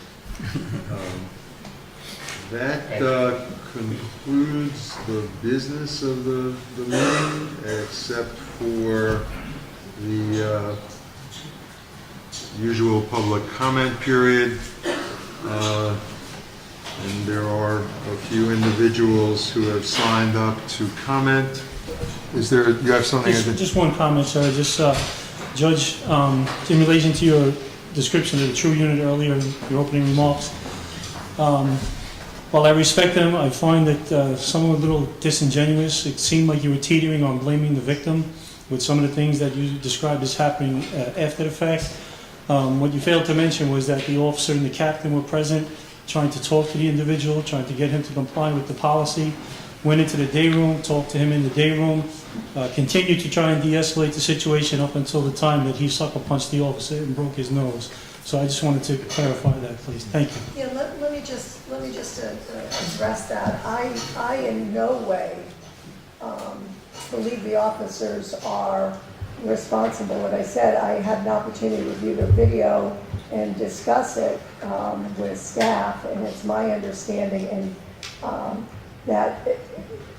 and I thought I said this pretty clearly, is that without the written policy and without steady trained officers, they weren't following what would have been the true policy, what would have been a de-escalation.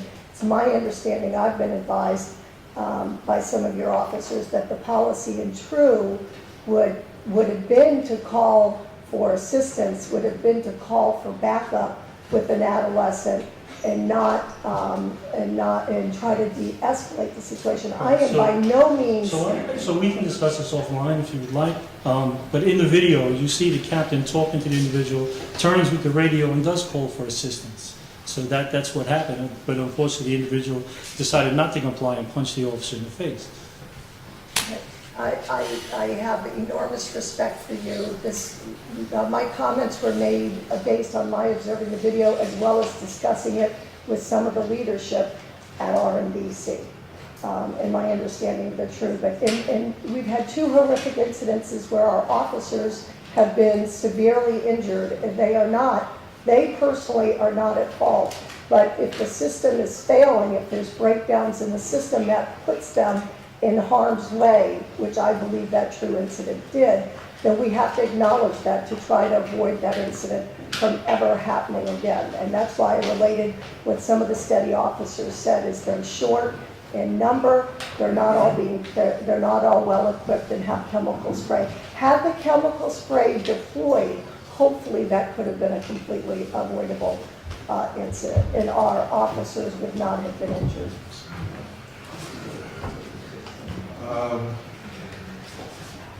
It goes without saying that the board wishes to be as fully informed as possible about the issues and the problems that the department faces in day-to-day management and each individual occurrence.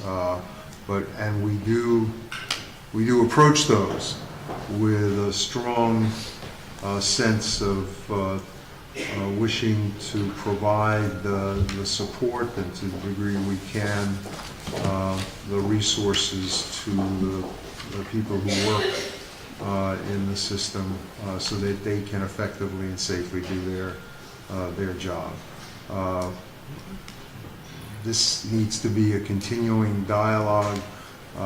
This is not the best forum for digging into the particulars of an individual instance or indeed into how we can all work together to assure that things like this don't happen. The first person on the list of speakers is Angel Castro of COBA.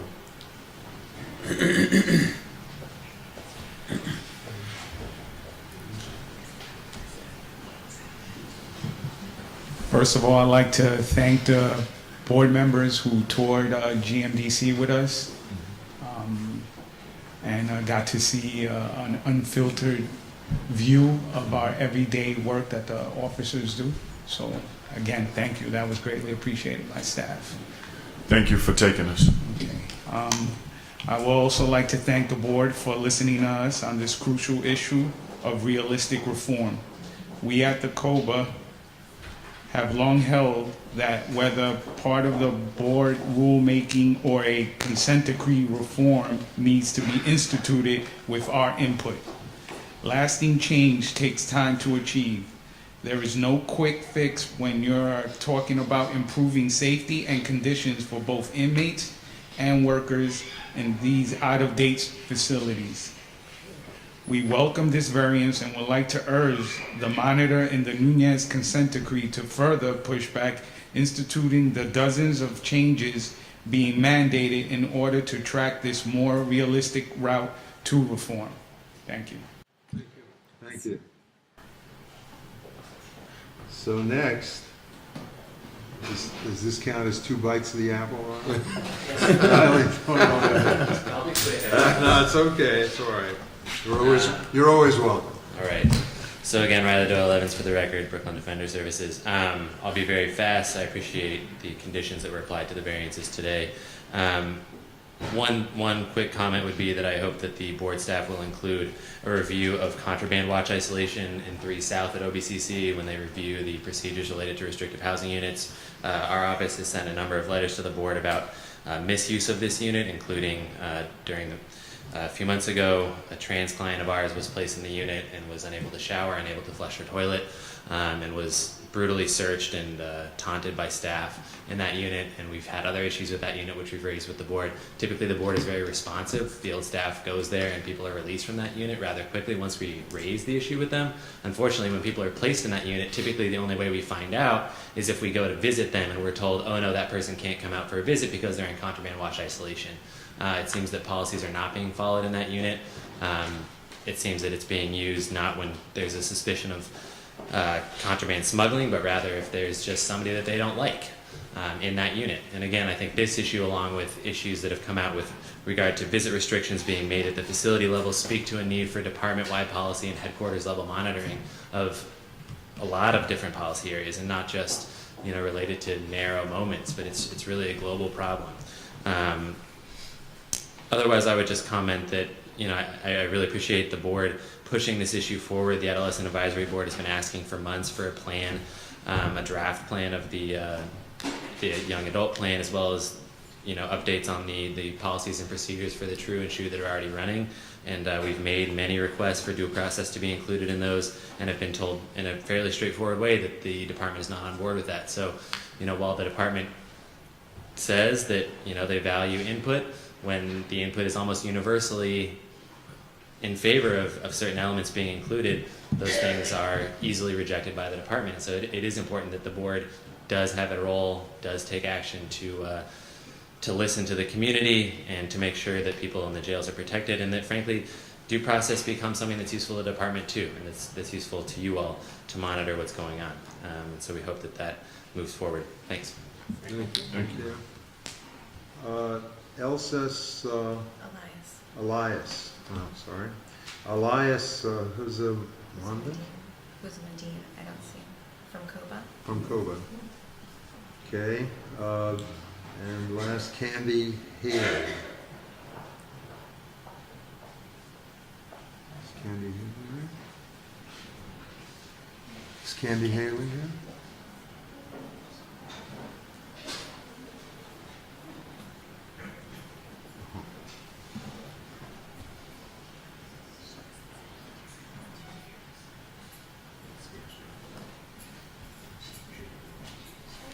I thought someone was ahead of me. Okay, I guess they left. Okay. Good morning, Happy New Year. Good morning. And thank you very much for allowing me to speak. It is through the grace of God that I am here today. My name is Candy Haley, and I'm a solitary survivor. I use the terminology survivor due to the fact that being in solitary confinement is all about surviving. Rest in peace to those that did not make it. I was placed in a cell that I was told was protective custody. Captain Abzul, also known as Captain Jones, stated to me that I was being moved to another protective housing unit due to the fact that I was assaulted by Officer Ellis. The officer assaulted me, and as a result, I was put in solitary confinement where I suffered for over 3 years. I truly apologize if I sound like a broken record by repeatedly explaining the torturous, dehumanizing, and corrupt. I truly apologize if I sound like a broken record by repeatedly explaining how torturous, dehumanizing, and corrupt solitary confinement is. But it seems as if no one is listening and as if no one cares. I tried to commit suicide every single day. However, God did not want me to go. It was not my time. His plan is for me to stand here and ask, beg, and plead for you all to end solitary confinement altogether. May I ask you all a question? If I was to stand here right now and choke on this piece of gum, what would you do? Help me? How? Okay. If I was locked in a cell, no one would know that I'm choking. I can recall a devastating time when I was choking on a piece of bread. I just knew I was going to meet my maker. But once again, he said it was not my time to go. That bread flew out my mouth. What if it didn't? What if it didn't? Speaking of food, would you enjoy eating in a restaurant with a lavatory just approximately 1 foot adjacent from you? I thought not. Well, let me inform you all that is tantamount to eating in a cell with a toilet adjacent from you.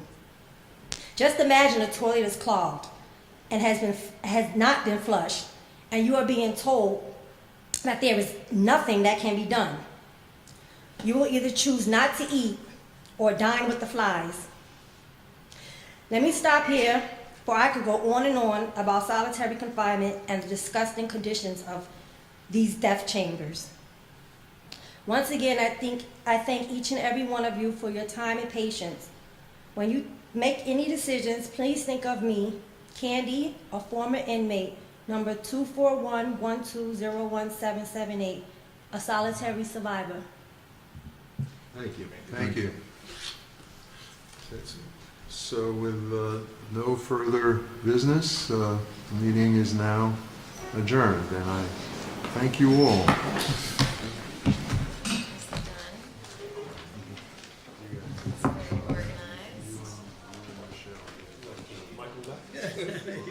Welcome to the morning.